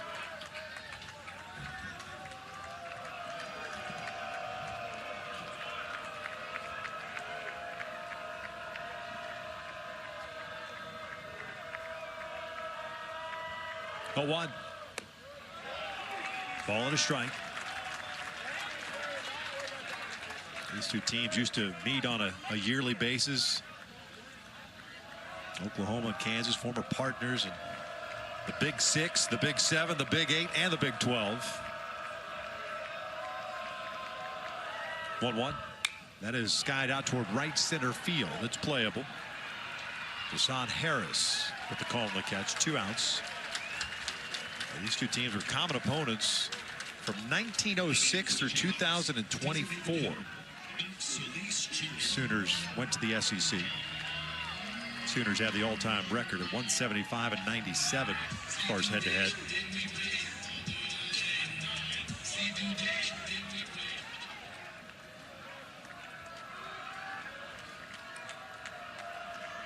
They lead this one 7-0 here in the 5th with 2 outs and a man at first. That was a nice pull with the Big 6, Big 7. Yeah. Back in the day. Back in the day, long back in the day. Yeah.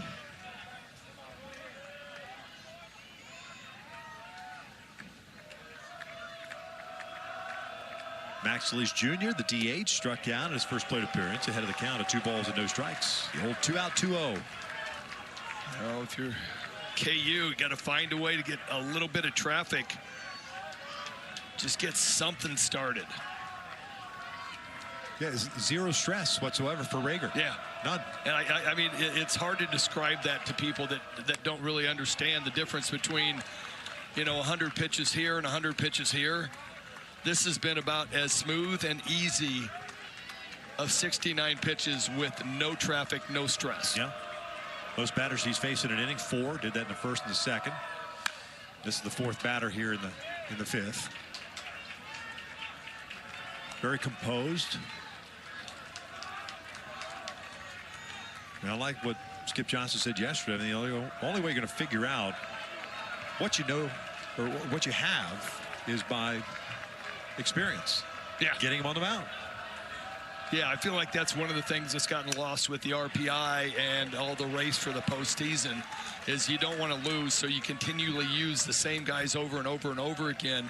And Skip Johnson's like, I used everybody in the regional. Right. They've all had big moments that they've been in. I know I can trust them. And there's a lot of programs that when they get to an SEC weekend or their conference weekend, they become eight-man staffs. So Lease hits this one out to center field. Walk comes in on it. And again, no stress. Leadoff walk stranded at first. We're through 5 at Lords. And the Sooners are on top. Oppo gets the Sooners up 4. They are now up 7-0. Not a bad dude to have in the 8th spot in the order. No kidding. Yeah. Manning West delivers the first pitch fastball down and in. Taki, Branch, and Walk. There's Mom.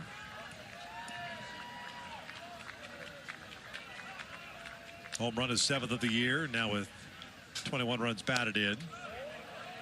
And it's 2 balls and no strikes. The interesting thing about that last plate appearance for Taki against Vagley was Vagley's fastball was pretty good against him. And then went to the breaking ball with 2 strikes. Yeah, well, I mean, it was weird. Okay, he swings through the first pitch fastball. And then he takes a fastball what looked like it was just outer part of the plate and nothing. And you're going, okay, what's he looking for? Right.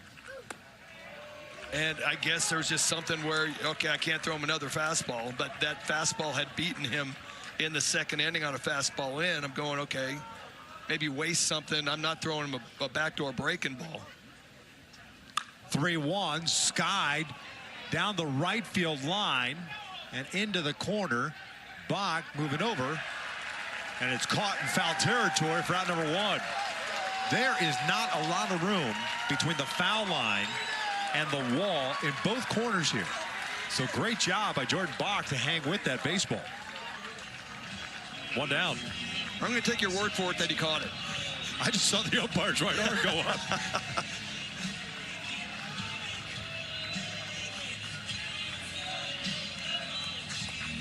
Yeah, long run, ran out of room, but he was able to make the catch.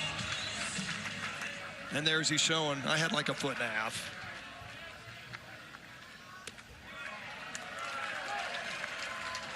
Kyle Branch 0 for 2 with a couple of ground outs.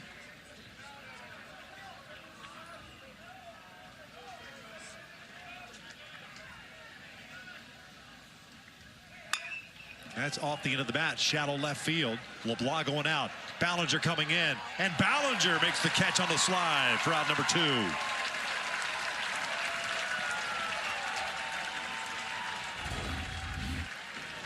Well, this is just a great job of communication between your shortstop and the left fielder. You can see LeBlanc gets way out there. Great coverage by him.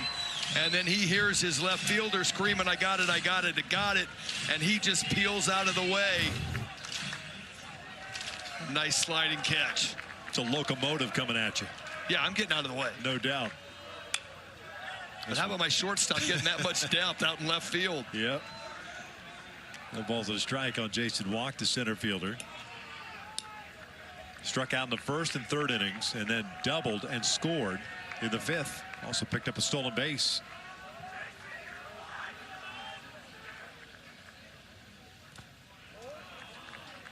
No changeup that gets spiked. Ball and a strike. Sooners have been retired in order twice in the first and third innings. West trying to do it here in the sixth.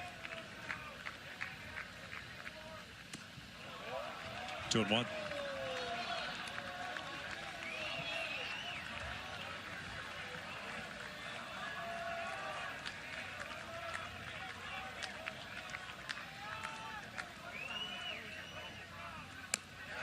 Good pitch underneath the hands.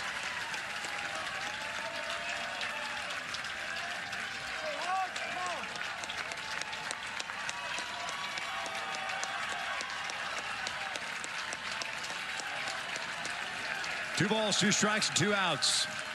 Swing and a miss. Manning West has himself a 1-2-3 sixth inning. We head to the bottom of the sixth. KU's got the top of the order coming up. They're down 7-0. In attendance, Jayhawks are down 7-0. As we start the bottom of the sixth inning, top of the order, Tyson LeBlanc will lead things off. Ruger misses outside. LeBlanc, Owens, and Mugarieta. I'm thinking about pinch hitting George. You think so? Yeah.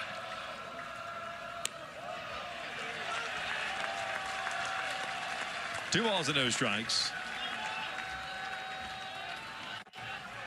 Rager 5 strikeouts, a one hit batter, one hit allowed, a single to Augie Mugarieta in the first inning. That's it. Worked around a leadoff walk in the fifth. 3-0. I mean, you sit here, you're looking at Rager and you're going, so composed. His first college start against TCU on February 15th. 5 innings, 2 hits, 8 punch outs, 3 walks. This dude came into college composed. Yeah.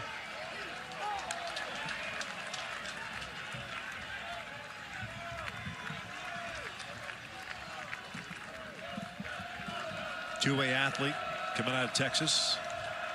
First baseman, 3-1. Jammed him. Lofted out to shallow right field. Deshaun Harris calling for it. There's out number 1. That was just his second 3-ball count. I mean, talk about being in command, and your team gives you a 4 spot. You go out in the bottom half of the inning. You go 3 up, 3 down. They get you 2 more. And he walks the leadoff guy and then proceeds to get 3 fly balls.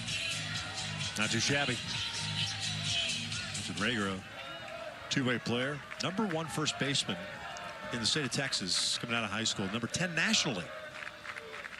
You're left-handed. You can throw like this. This is a ground ball to second. 2 down. You can forego first base. And you, sir, being left-handed, are going to be on the mound. Well, 2 down. You know what? You're going to look back and wish you hit. Right. Always works that way, right? Yeah. Man, I wish I would have stuck with it. Yeah. I know I certainly did. I did the same thing. Came out of high school, could hit. Got there, and then after my freshman year, Frank Thomas came in, and it kind of filled a void at first base.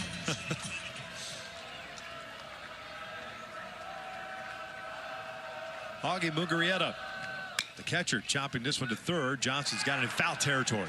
It's a foul ball. No balls and a strike. Mugarieta 1 for 2.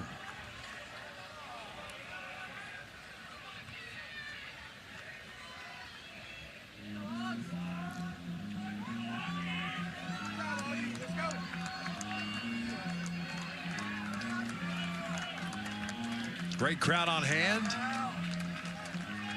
It's been all Sooners.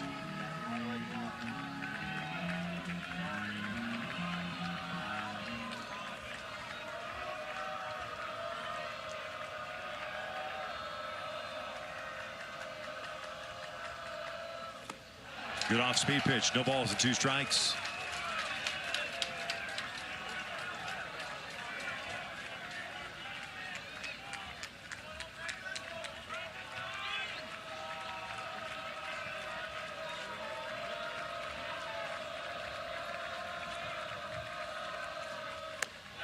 swing and a miss. Down goes Mugarieta.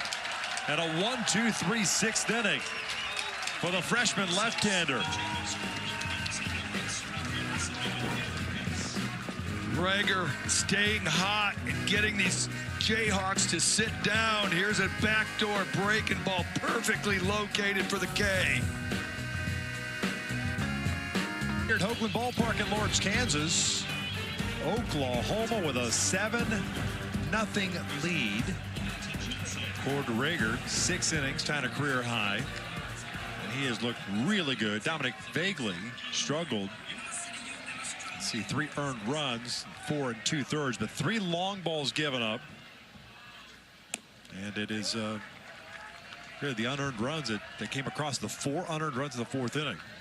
But Oklahoma continued to add on via the long ball. Here in the 7th, they'll send up 2, 3, and 4. Johnson, LaChance, and Willits. 2 balls, no strikes. Camden Johnson, a 2-run home run in the 5th, 9th of the year, now with 46 runs batted in.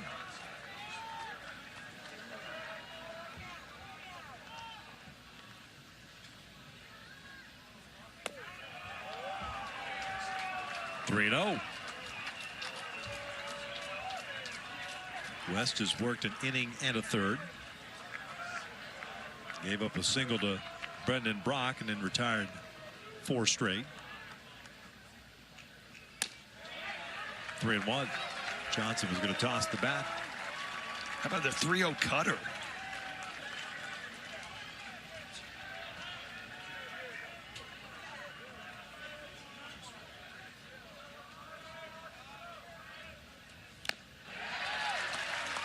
And the 3-1 cutter.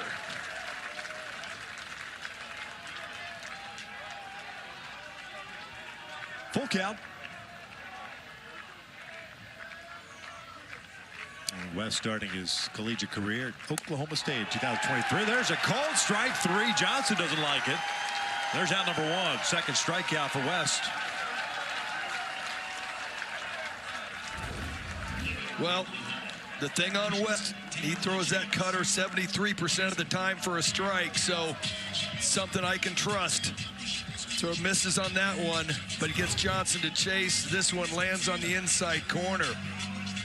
How about coming back from 3-0 count with 3 straight cutters? That's different level, man. Yeah. Sticking with it. Chance pulls one through the left side. It's a base hit. First hit of the game for LaChance. And a man on for Jackson Willits. The NCAA Super Regional coverage continues this weekend across ESPN, ESPN2, ESPNU, and ESPN+. For more information, visit ncaa.com, the home for all NCAA championships.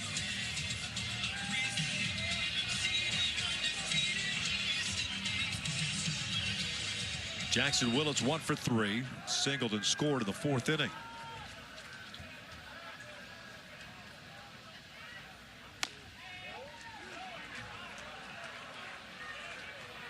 Almost to a man, pitch by pitch, that is taken by a Sooner hitter. You see the relay of information to the dugout of what the pitch type is. Well, that was another thing we talked with Skip Johnson about. When at some point they had no track man up. And so these guys really weren't recognizing what pitches were coming. And so you're seeing a lot of this in college baseball now, where they're looking in the dugout and giving feedback on the new pitcher of, hey, you know what, that's what he's throwing right here. A little cutter, slider.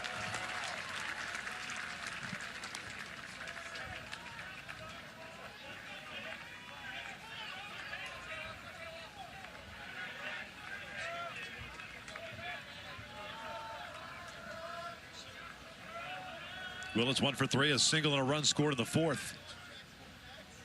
They'll check in on LaChance. Not likely to run. He's got 1 stolen base on the year. Needless to say, he picks his moments.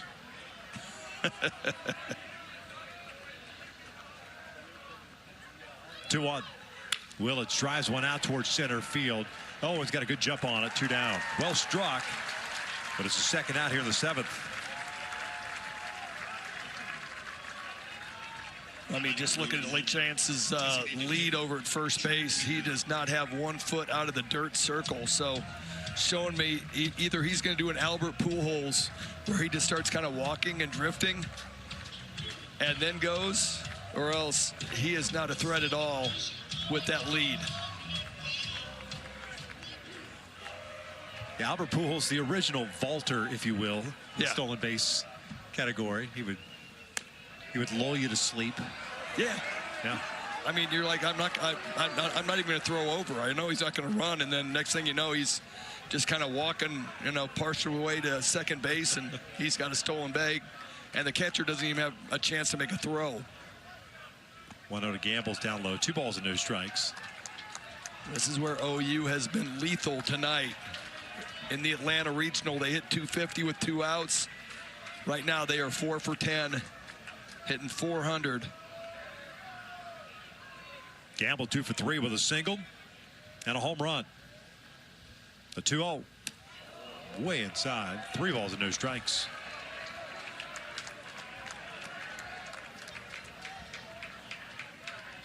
Four runs in the 4th, 3 in the 5th for Oklahoma. 9 total hits. Kansas still with just 1 hit. A first inning single by Augie Mugarieta. 3-0. A 4-pitch walk. Traffic on the bases for the Sooners.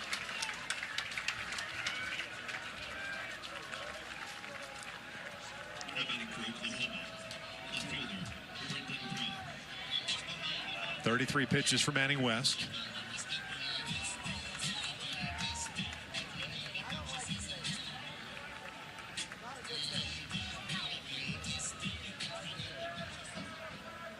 Brendan Brock walked, the error by LeBlanc, and then a single of the 5th.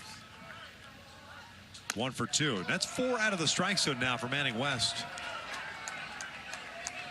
Almost as if trying to be too fine with the command.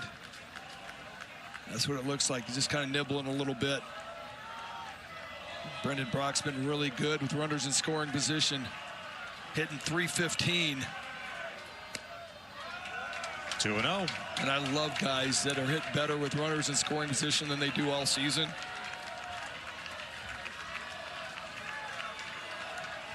The ball 6 chance now by the Sooner faithful. 2-0. 3-0. Mugarieta out to pay a visit.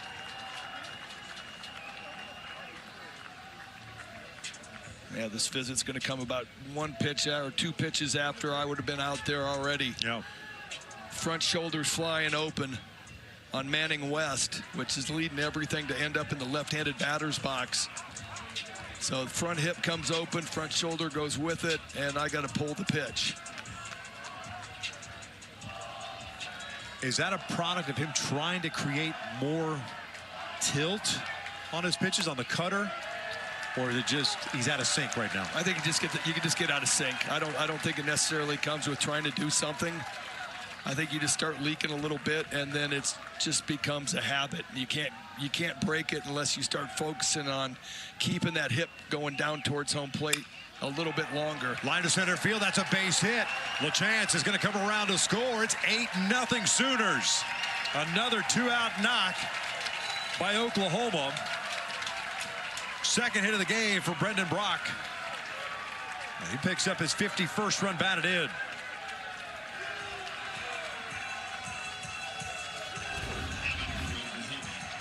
It's just so hard to get behind in the count against these veteran hitters. And another cut fastball, a little bit elevated out over.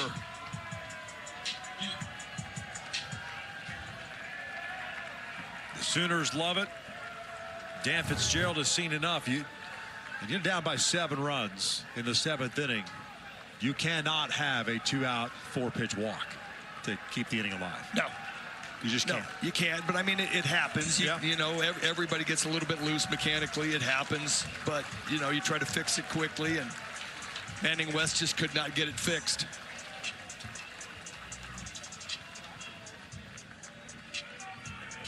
Oklahoma continues to swing the bat well, not only last week, but the beginning of the Super Regional. They're doing it with 2 outs. 5 for 11 with 5 runs batted in with 2 outs in this game. And they lead it 8-0 here in the 7th. And still batting with 2 men on and 2 outs as Carter Fink takes over on the bump. This will be his 17th appearance. 1-1 with a 5.40 ERA for the Georgia native. Fastball is going to be 88-90. Slider, changeup. Mainly fastball, changeups to the lefties. And a pretty good mix of fastball, slider, changeups to the righties.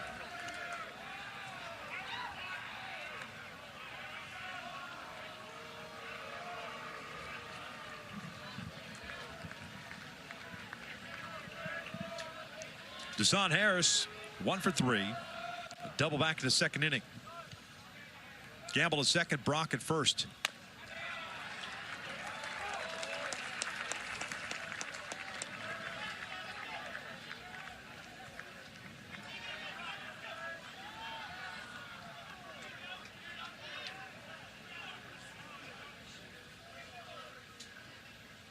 Oh, 1. Chopper, foul. No balls, 2 strikes.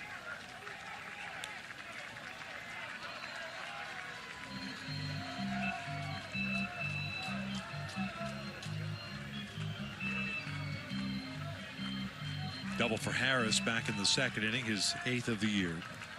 The RBI picked up on the fielder's choice is 20th. Ground ball, that's down the line. That is just foul. Wow.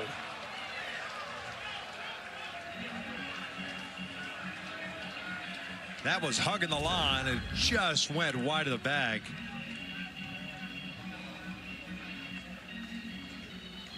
Little breaking ball down and in. Just got over that green bag.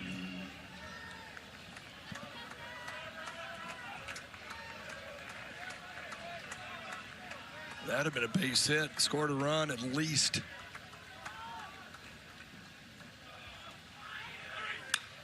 Fouled off. Count remains at no balls, 2 strikes.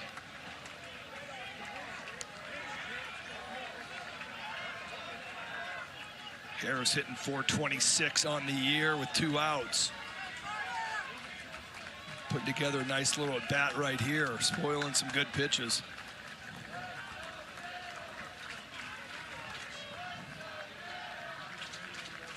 Another 0-2 from Fink. This popped up on the first base side, headed toward the seats and out of play.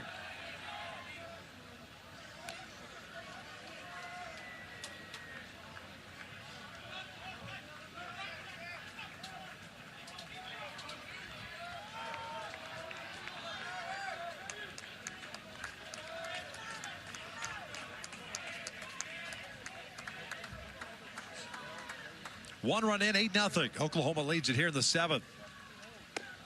And it's just low, 1-2. Trying to get him a chase. 10 hits now for the Sooners. Jayhawks in the bottom of the 7th at 4, 5, and 6 coming up. Trying to figure out Cord Rager. Swing and a miss. That'll do it as Fink comes in and gets that final out, but a run gets added on the board. 7th inning stretch time here in Lawrence. All Sooners so far. He had was 4 hitters. Yeah. That's lighting it up. Against a very good hitting team in the Kansas Jayhawks. 2 appearances now, 12 innings, 8 hits, 14 strikeouts, and 1 walk. It's 4, 5, and 6 coming up for the Jayhawks, and Skip Johnson has gone to the bullpen. It's the junior right-hander L.J. Mercurius, Las Vegas native, taking over on the bump. This will be his 18th appearance. Has 12 starts under his belt. 6-7 with a 5.05 ERA. Four-seam fastball is going to be 90-92. Changeup, cutter, and a sweeper. And when we got a chance to talk to him yesterday, his brother says that he has to be mad at somebody all day to throw good. Usually it ends up being his brother Xander. If he doesn't have somebody to fill the role already. Dykoff, Osorio, and Ballinger.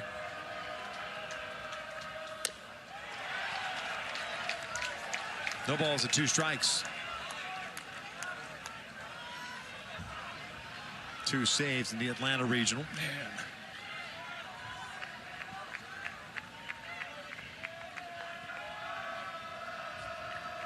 Oh, 2. Swing and a miss. 3 pitches. 1 out. For the Jayhawks, second baseman, Just the perfect way to come into a game. Good fastball outer part of the plate, and you just stay out there until they can figure out how to cover it.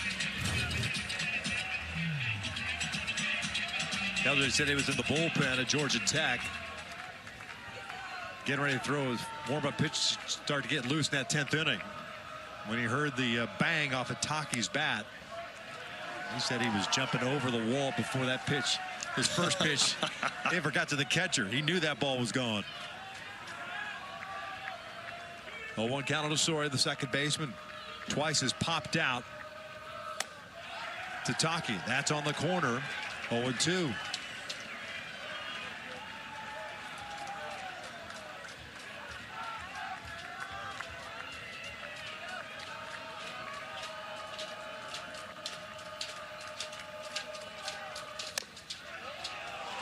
That didn't miss by much.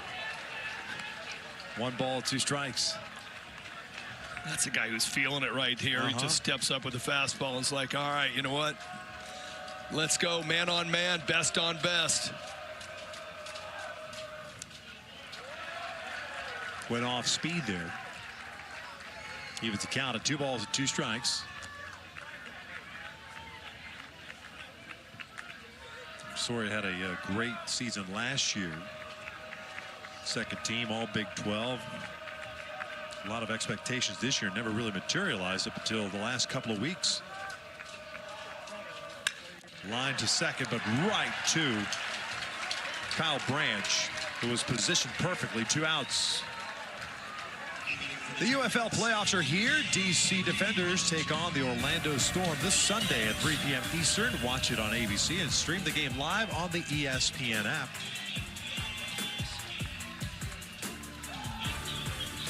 So 2 outs, nobody on for Brady Ballinger, the left fielder. Struck out on the second, walked in the 5th.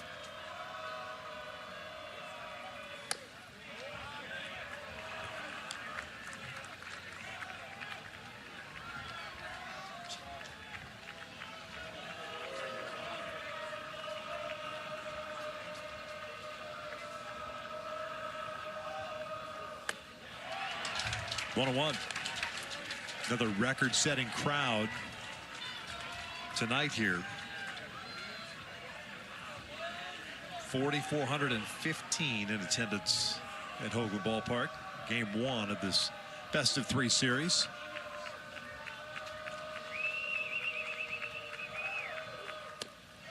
Two and one. It's been all Oklahoma. 4 in the 4th, 3 in the 5th, 1 in the 7th. There's the new record set.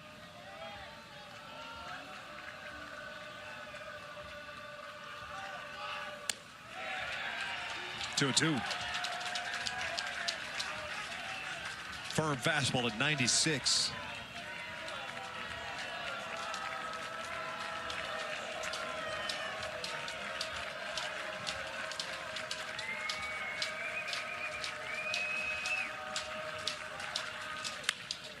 Ballinger hits this one to second. Branch has got it. Mercurius with a 1-2-3 7th. We'll head to the 8th. Oklahoma leading at 8-0. Leading at 8-0 as we start the 8th. Here's our side of the bracket. Alabama and St. John's will get underway after our game. Texas and Oregon just underway. Georgia took game 1 against Mississippi State 13-12.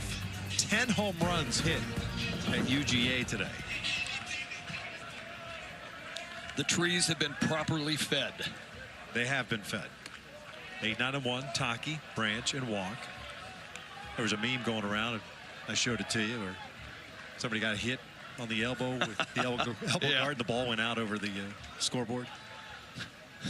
1-0.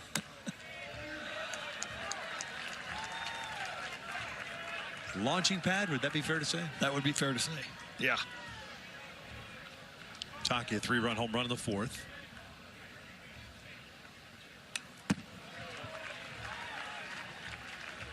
But you're feeling pretty good about yourself, though, if you go out there and you get people out. Yeah. Heck yeah.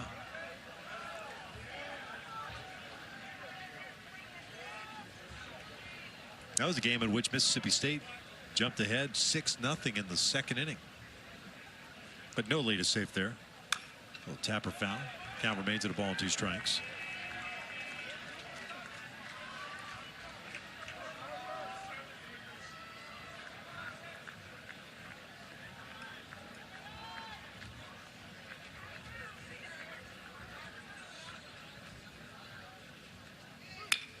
Hit sharply to LeBlanc.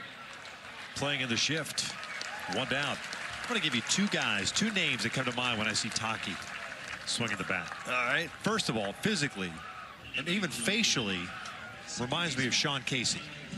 Yeah. And then when he swings the bat, for some reason, I see Adam Dunn for whatever reason. I could see that. The big donkey himself. But doesn't he look like Sean Casey? Kind of the way he walks, too. Yeah, I got somebody else in mind, and I cannot come up with it.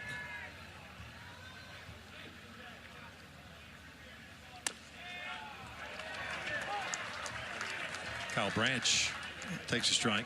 It's Nick Swisher. Yeah? Face-wise, looks just like Nick Swisher. Okay.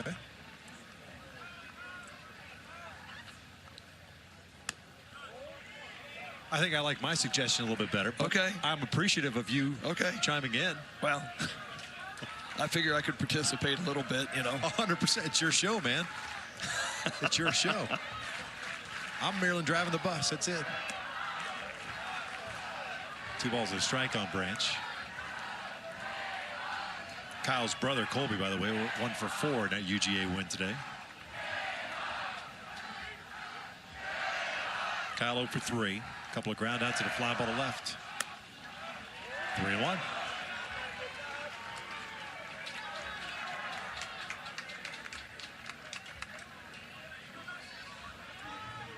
Top of the order, Jason Walk on deck. Ground ball right back. Fink. 2 down. Field your position, right? PFPs. Or just stay in your position is basically what that one was. Yeah. Absorb it. Wear it. Don't rub it. Don't rub it. No, I mean, that was perfect. Hard ground ball right back at you. He is in a fielding position. He's not able to get a glove on it, but able to kind of keep it contained up against his body. Had to show the hitter of the day, I got the ball.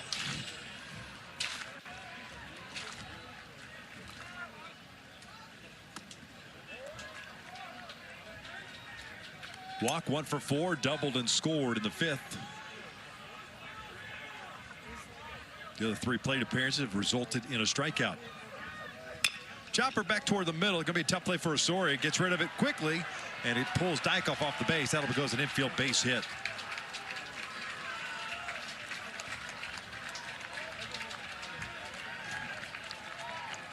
That would have been interesting if Dariel's throw would have been on the bag. That would have been impressive. He got rid of it pretty quickly. I mean, yeah. Right off the bat, and the way he was taking an angle to it, I was like, there's no shot at getting Jason Walk. He got it off quickly, did everything he could. That'll be an infield single.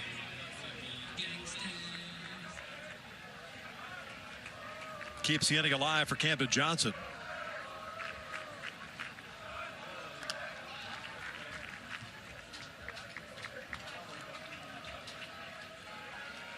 That infield knock for Jason, not his, but the Sooners' 11th hit of this game. 6 of them with 2 outs.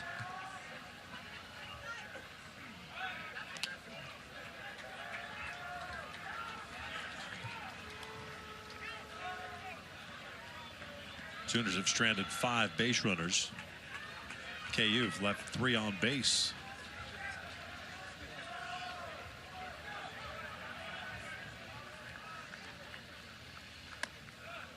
One ball, no strikes.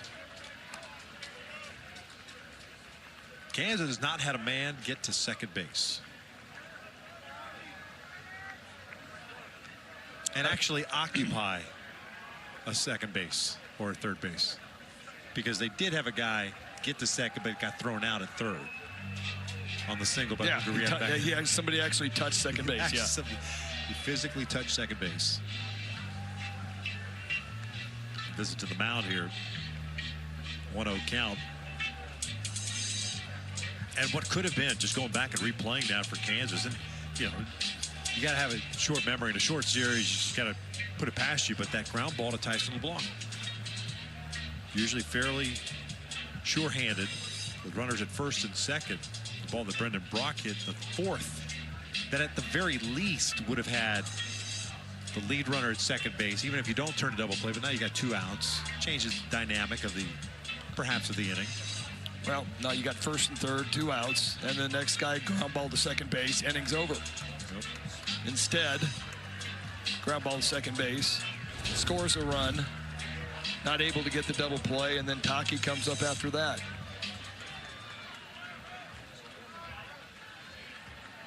And this is exactly what we're talking about right there. Now the bases are loaded, and that is about as routine a ground ball to shortstop as you're going to get.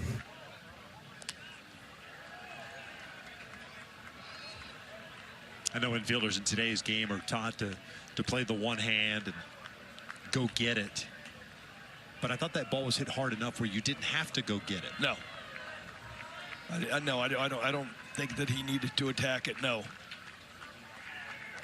And he was trying to round it, and Soria has trouble getting out of the glove, and that will go as an error. And here come the Sooners again. 2 on, 2 outs.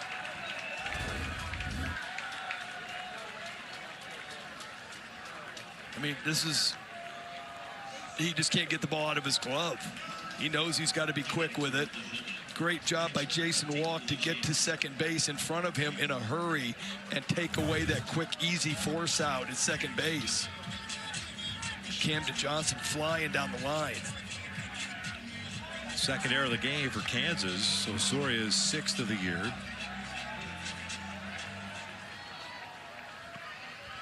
And here's LaChance. Lays off the slider. And the home plate umpire, Javero January, says he went around. It's 0-1.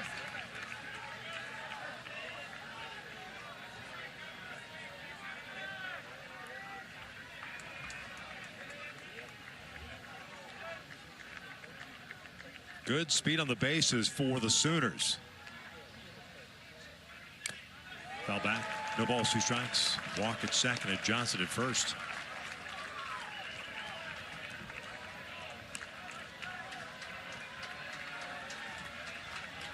That's a pretty tough error, don't you think? No.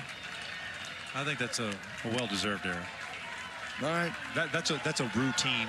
It had some spin on it, but I mean, you get out of the glove, it's an out. Yeah. 0-2 now. Breaking ball, chopped foul. We'll say this about both teams coming into this series, both very loose, kind of just matter of fact. There's nobody was too high, too low yesterday on either side. If this score holds, you know that Oklahoma won't get too high because of the victory, because of what happened last week, and Kansas knows that, well, we can come back. They have before. 0-2. And that gets by Mugarieta. Runners will advance 90 feet. So Walk to third, Johnson to second. Wild pitch. The Jayhawk faithful just have not had a whole lot to cheer about tonight. Looks like he spikes a changeup, and Mugarieta could not get out there and get it.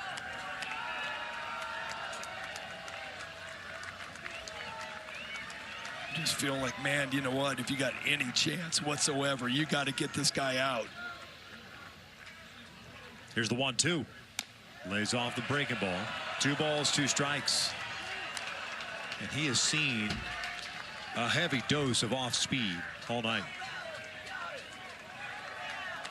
Picked up a single with a run scored in the 7th, so he's 1 for 4.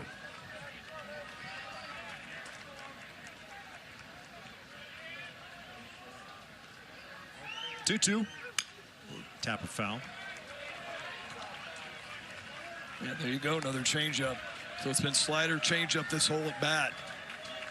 See if Carter Fink can find a way to come up with a fastball. He throws a sinker, so it's going to have to be bottom of the zone.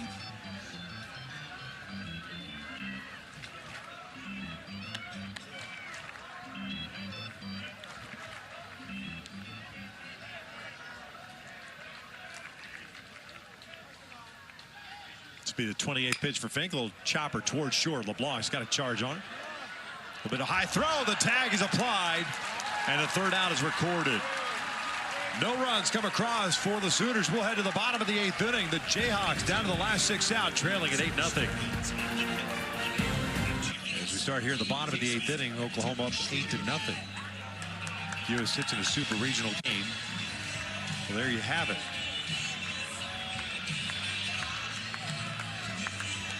Coomer Rockers no against Duke in 2019. KU just 1 hit. That was a first inning single. That is out toward left field. Not very deep as he got jammed on it. Brock puts it away. And Schlotterback is retired for out number 1. That's 9. Check that. 10 straight batters retired since the leadoff walk to Ballinger in the 5th. Well, I mean, Schlotterbeck has seen 3 pitches. He is 0 for 3 on 3 pitches. The game's changed in that regard. The score, dare I say, be damned. Guys are coming out. If they're going to swing. That's just kind of how the game is played nowadays. Yeah. You know. But yeah, Schlotterbeck, that's his game. Tyson Owens, he's going to come out and hack early on in the count. Well, I mean, Schlotterbeck's usually really good in first pitch. You know, but he does swing a lot. But yeah, I mean, I'm going, my team's down 8-0. I need walks, I need errors. Right. I need hits. I need to string something together, and first pitch outs, all it does is my pitcher's just going, thank you. Yep. Jordan Bach 0 for 2, a strikeout and a fly ball to right. Spiked that one. It's 1-2. I hope that wasn't that changeup that we talked about yesterday. No, that's his brother's tomorrow. Oh, that's right. Yeah. We'll find out. Yeah, we'll find out exactly. You giving him some tips for tomorrow for the changeup? Missed it. 2 balls, 2 strikes. I mentioned Kansas with the 1 hit. Meanwhile, Oklahoma with 11. 3 have left the building.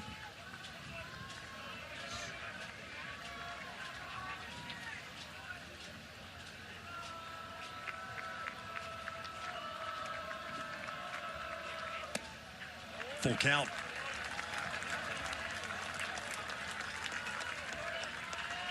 Solis on deck, then back to the top of the order. Well, if you're Oklahoma, man, you do not want to get Kansas any momentum going on, even if it's 8-2 or 8-3 at the end of the game. You want this offense to stay stagnant and dead. And then on the opposite side, if you're Kansas, you try to string something together, try to get something that you can build on for tomorrow. And I'm not saying they can't overcome an 8-run deficit. It's just unlikely with 1 hit. That is driven out to deep right field, a no-doubter. Kansas is on the board. Jordan Bach with his 8th big fly of the season. It's 8-1 Oklahoma.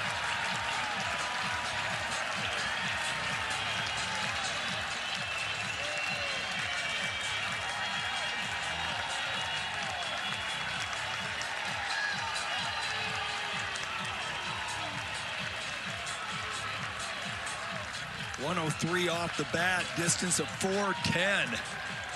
3-2. Curious is very predictable in these counts. He's pounding fastballs, and that's all he's done since he came in.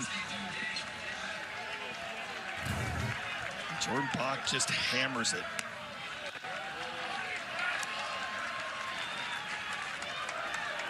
Well, gave the Jayhawk faithful something to cheer about. Solis 0 for 2. Strikeout, the fly ball to center.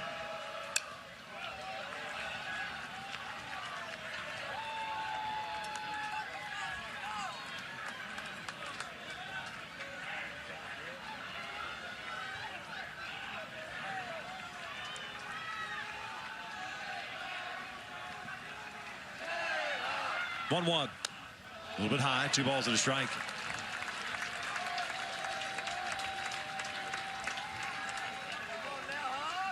Cord Rager, the starter. Stellar for 6 innings. 6 strikeouts and a walk. 1 hit allowed. This is a little check swing foul. 2-2. Curious had a 1-2-3 7th. Has given up the 1-out home run. There's Rager.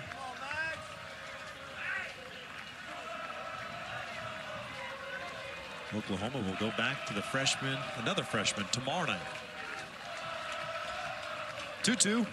Solis takes a cold strike, 3. And the Jayhawk fans are not happy about it. They thought that pitch was down. 2 outs. Well, pretty good location from here. Looks like a little cut fastball catches the outside part of the plate. The chance frames it up. Home plate umpire January rings it up.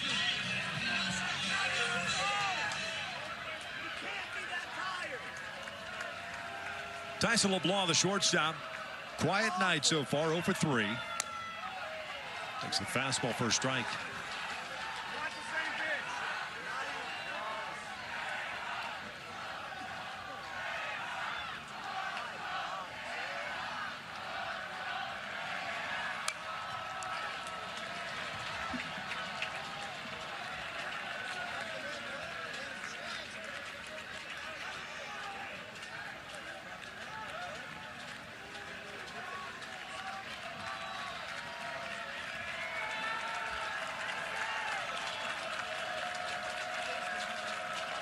Oh, 2. A little bit high. 1 ball, 2 strikes. Wow, just went right at him.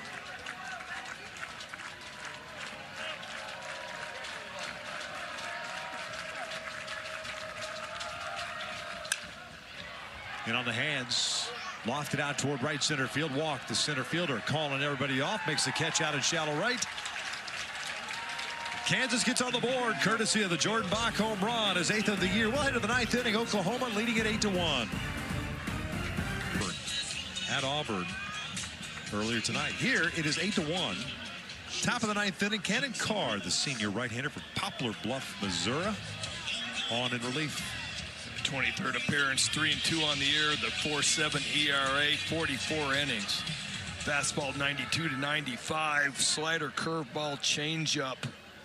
Just about a 60% strike rate.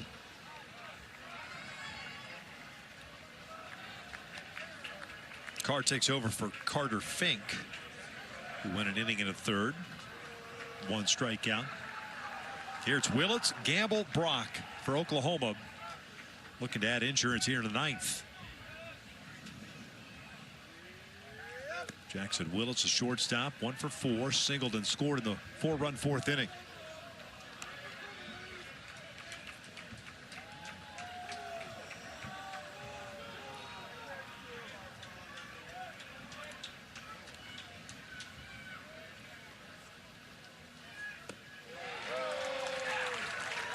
One and 2.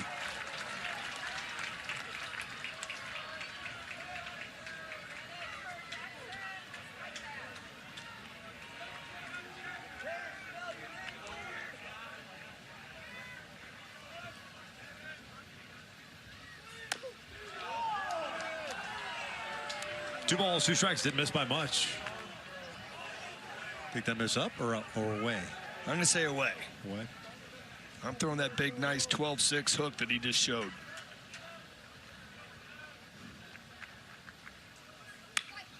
Like that? Yeah.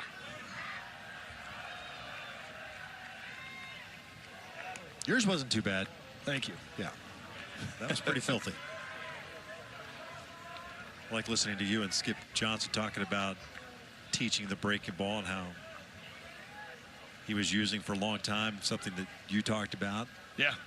It's awesome. Using a tennis can or a Coke can or something just to learn how to see the spin coming out of the hand. Actually, I like the two baseballs taped together. Is a good drill. Skip, one of the best pitching coaches in college baseball. That's a walk to start the ninth.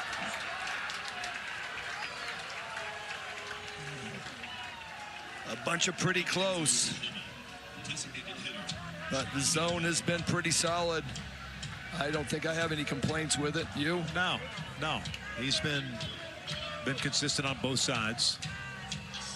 There's Skip Johnson in his 9th season. So that's a long-time coach under Augie Garrido, Texas.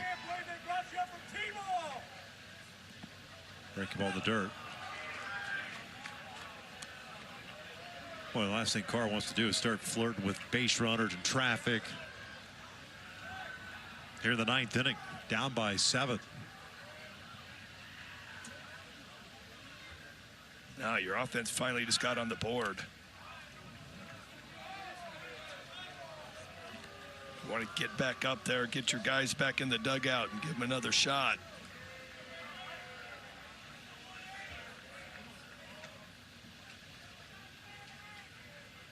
"1-0. Decent little fastball. 94 in on the hands. Probably seems like it's a little bit more giddy up on it after throwing, breaking balls off speed stuff. Yeah, I mean, it's just changing speeds, changing eye levels. A little backup changeup. I mean, Kansas throws the fewest fastballs of anybody left in the tournament at 33%.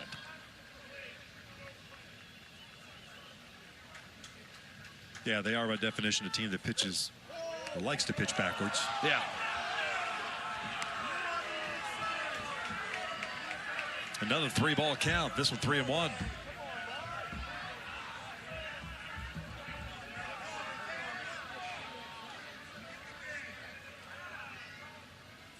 That is pulled down the line, but Hook's foul.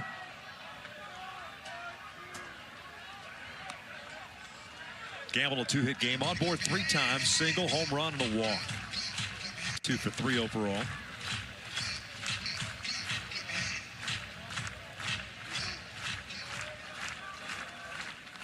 Yeah, they've really stretched it out throughout this whole lineup, Yeah. I mean, it hasn't been just one guy. I mean, we've talked about Taki, but There goes Willis to throw down to second base after the strikeout. He's not in time.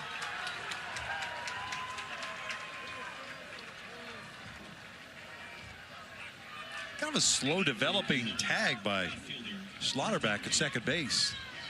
And with the shift on, remember the third baseman was playing up the middle, so he took the throw at second. take another look at it. Yeah, he catches it way out front. Yeah, I mean, like he's feeling the ball or something, Usually they teach you to let the ball get deep and not go up there and catch it in front, and then you got to drag it back when the ball's already moving that direction and moving a lot faster than your hands are going to be able to move. Yeah, almost as if he had given up. Like he saw the jump that Willits had, didn't have a play, so he just figured he would catch the ball. Willits picks up his 6th stolen base of the year. 2 balls, no strikes. All right, you know what I mean? Kenyon Carr, you got to find your breaking ball, and what ends up happening, it ends up going ball 1, ball 2, because you're just searching for the feel of just landing that big overhand curveball. And then you end up digging yourself a hole, and you got to find your way to get back out of it, and there he does with a nice changeup. And so that's what we're kind of looking at right now is like he's scuffling to find the feel for the curveball, but you got to keep throwing it. You can't just throw 1 or 2 and go, I don't have it today. Gets back into the count, 2-2. And there it was right there.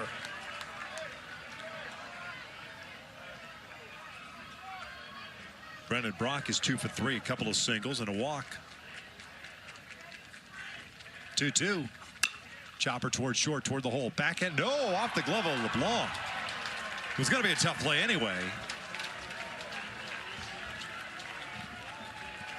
So 2 on with 1 out here in the 9th for Oklahoma.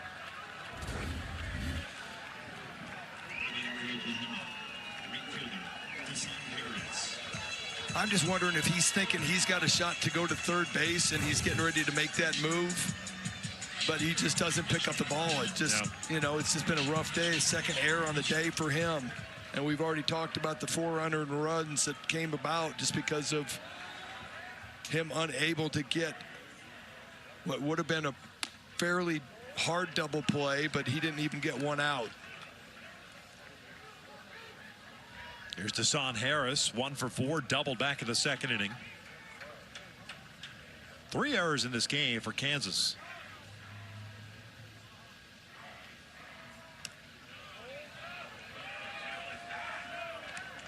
Two balls, no strikes. I feel like I've said that quite a bit this inning. 2 balls, no strikes.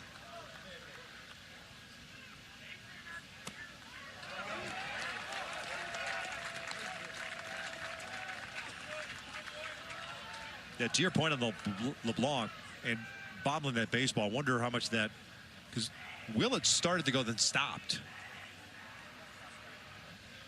Wonder if that impacts it, you know, peripherally seeing that happening out of his left eye. Like that, you know, okay, if he's going to give me the easy out, I got that, and then all of a sudden he stops, and he probably, I don't know. I can't say that affected him or not. But I feel like that was going to be his only play, was going to be get the lead runner. Oh, they got Willett ticked off. Out at second base. The inside move. 2 down.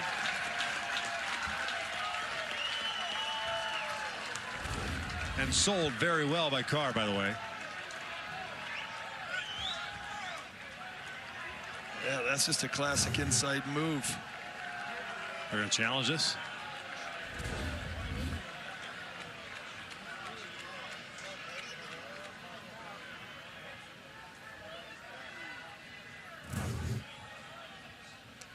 Yeah, they are going to challenge it. Call on the field is out. And Willett's, I mean, he just jogged off. Yeah. You know, it's not as if he was asking for them to challenge it. Clint Fagan, the second place umpire, was right there.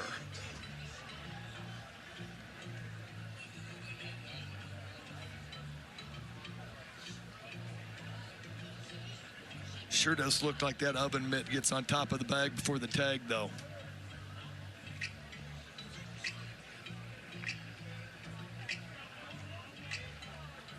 Yeah, that's one of those, to me, if you talk about the definitive shot to overturn it, you could assume that the oven mitt got there ahead of the tag, right? But did it? Is the glove on the body? Is the mitt on the bag? Yeah. You know what I'm saying? It's yeah. like, we're kind of like piecing it together. It's probably your best angle, but again, here you lose the glove. Is it touching the body there? You don't know. No, I agree with you. Yeah. I mean, it's got to be conclusive. Right. To overturn, and call on the field is out. Now I'm looking at it logically, and I know in today's world that doesn't make a whole lot of sense. But No, that's being how logical? Yeah, that I know. My bad. But that's how I'm approaching this. But they're looking back at it in Pittsburgh at the replay center, the NCAA replay center.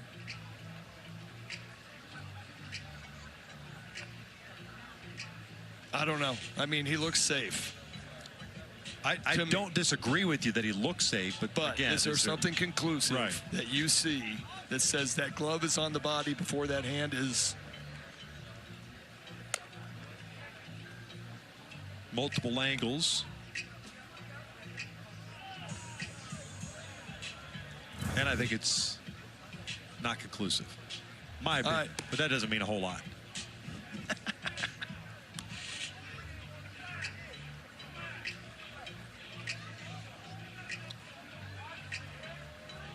Long look at it. still waiting to get a decision. The call on the field is out. And Jackson Willits, the base runner, just jogged off the base, headed to the dugout, and then they decided to challenge it. Well, I'm sure he'd rather not be picked off second base in the 9th inning. Sure. Looks like the headsets are coming off, and we give ourselves a decision.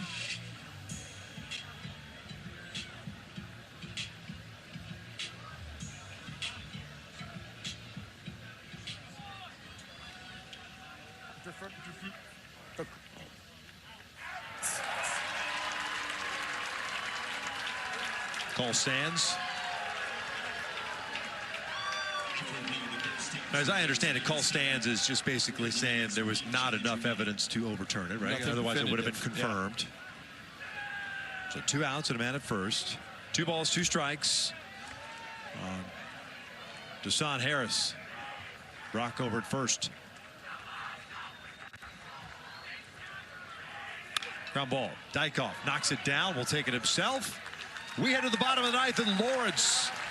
The Jayhawks down to the last 3 outs. They trail it 8-1.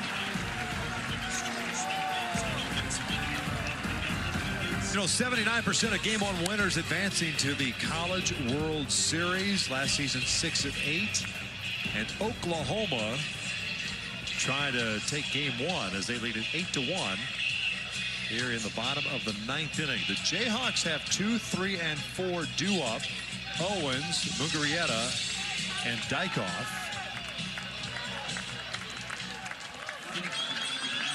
Tyson Owens, the center fielder, 0 for 2, hit by a pitch.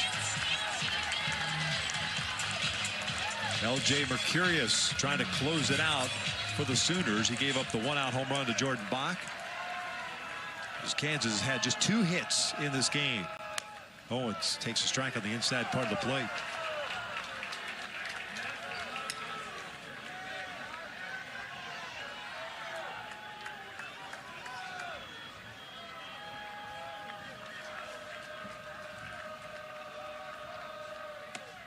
No balls, 2 strikes.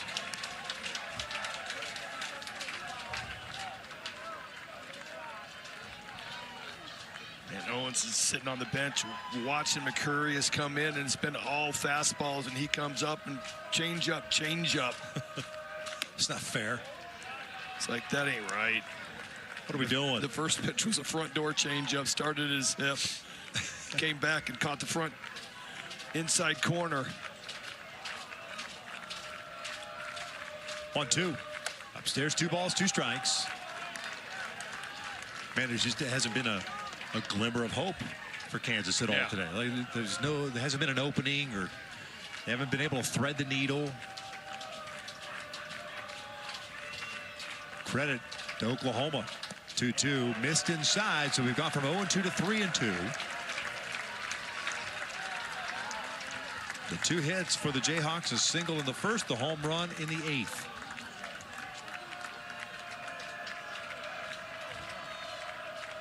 Four total base runners. Here's the payoff. Fell back. Got the fastball. 93 miles per hour.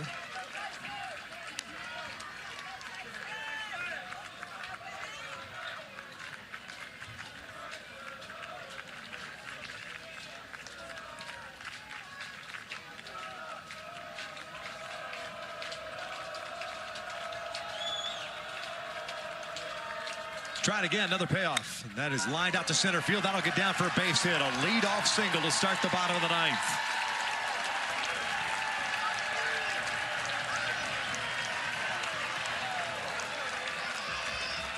Just the second time in this game that Kansas has had their leadoff man reach. The other was Ballinger with a walk in the 5th and ultimately stranded at first base. And that's how dominant Oklahoma's pitching has been. That one, I just feel like Mercurius came back to that changeup too often. You're throwing 93, 94, 95 in the first 2 pitches of the at-bat. You're showing the hitter exactly how you want to get him out. Mugarieta looks at a strike at the knees. Jayhawk catcher 1 for 3.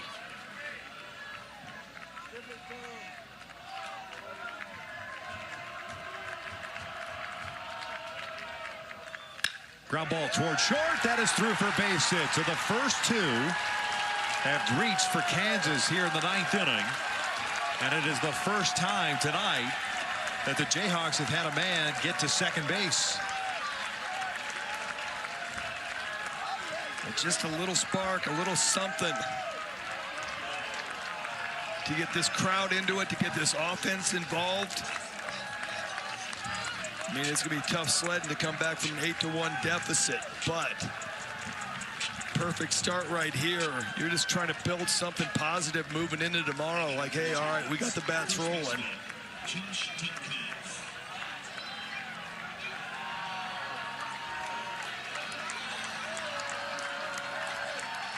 It's a cleanout man. Josh Dykoff at the plate. 2 on, nobody out. Jayhawks down by 7. First one.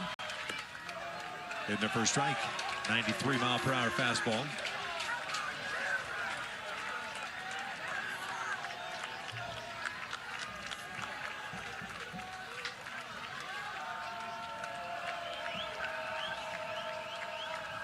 Oh, 1.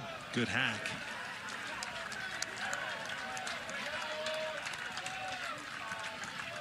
No balls, 2 strikes, double barrel action. Bixby, Collier. Collier's just kind of moving the body around. Bixby playing catch now.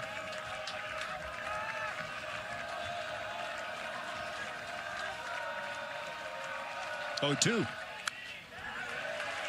Spoiled up. Pretty good pitch.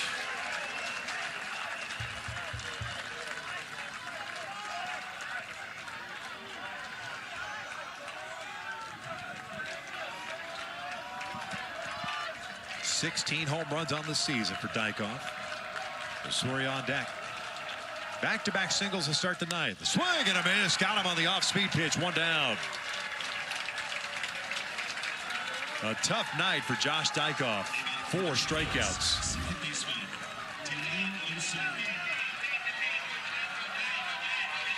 Nasty changeup, bottom of the zone. Fouled that fastball straight back. Come back with a nasty changeup. And that has been a rough night.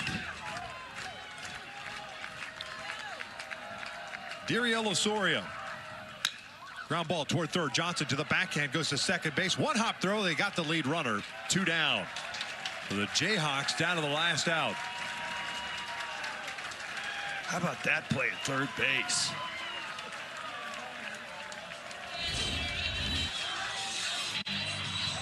Camden Johnson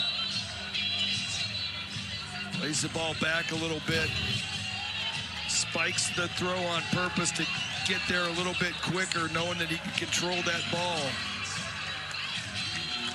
Well, that was a heck of a play. No doubt.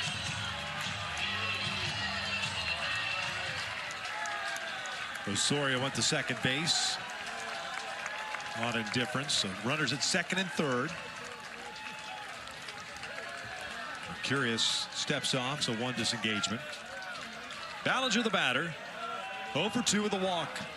I mean, you have to get a disengagement for stepping off after somebody just stole a base. Yeah. That ain't right.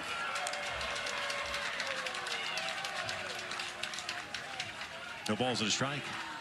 I don't make the rules. I'm just telling you. I just recite them. I mean, a play happened. Yeah. But he never disengaged off the rubber. There's a ground ball to second base. Should do it. On to first. Oklahoma takes game 1 here in Lawrence by the final of 8-1.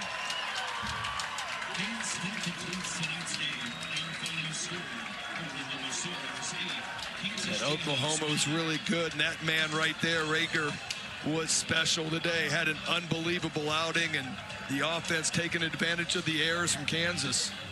Oklahoma, a big win, 8-1, using the long ball in this one.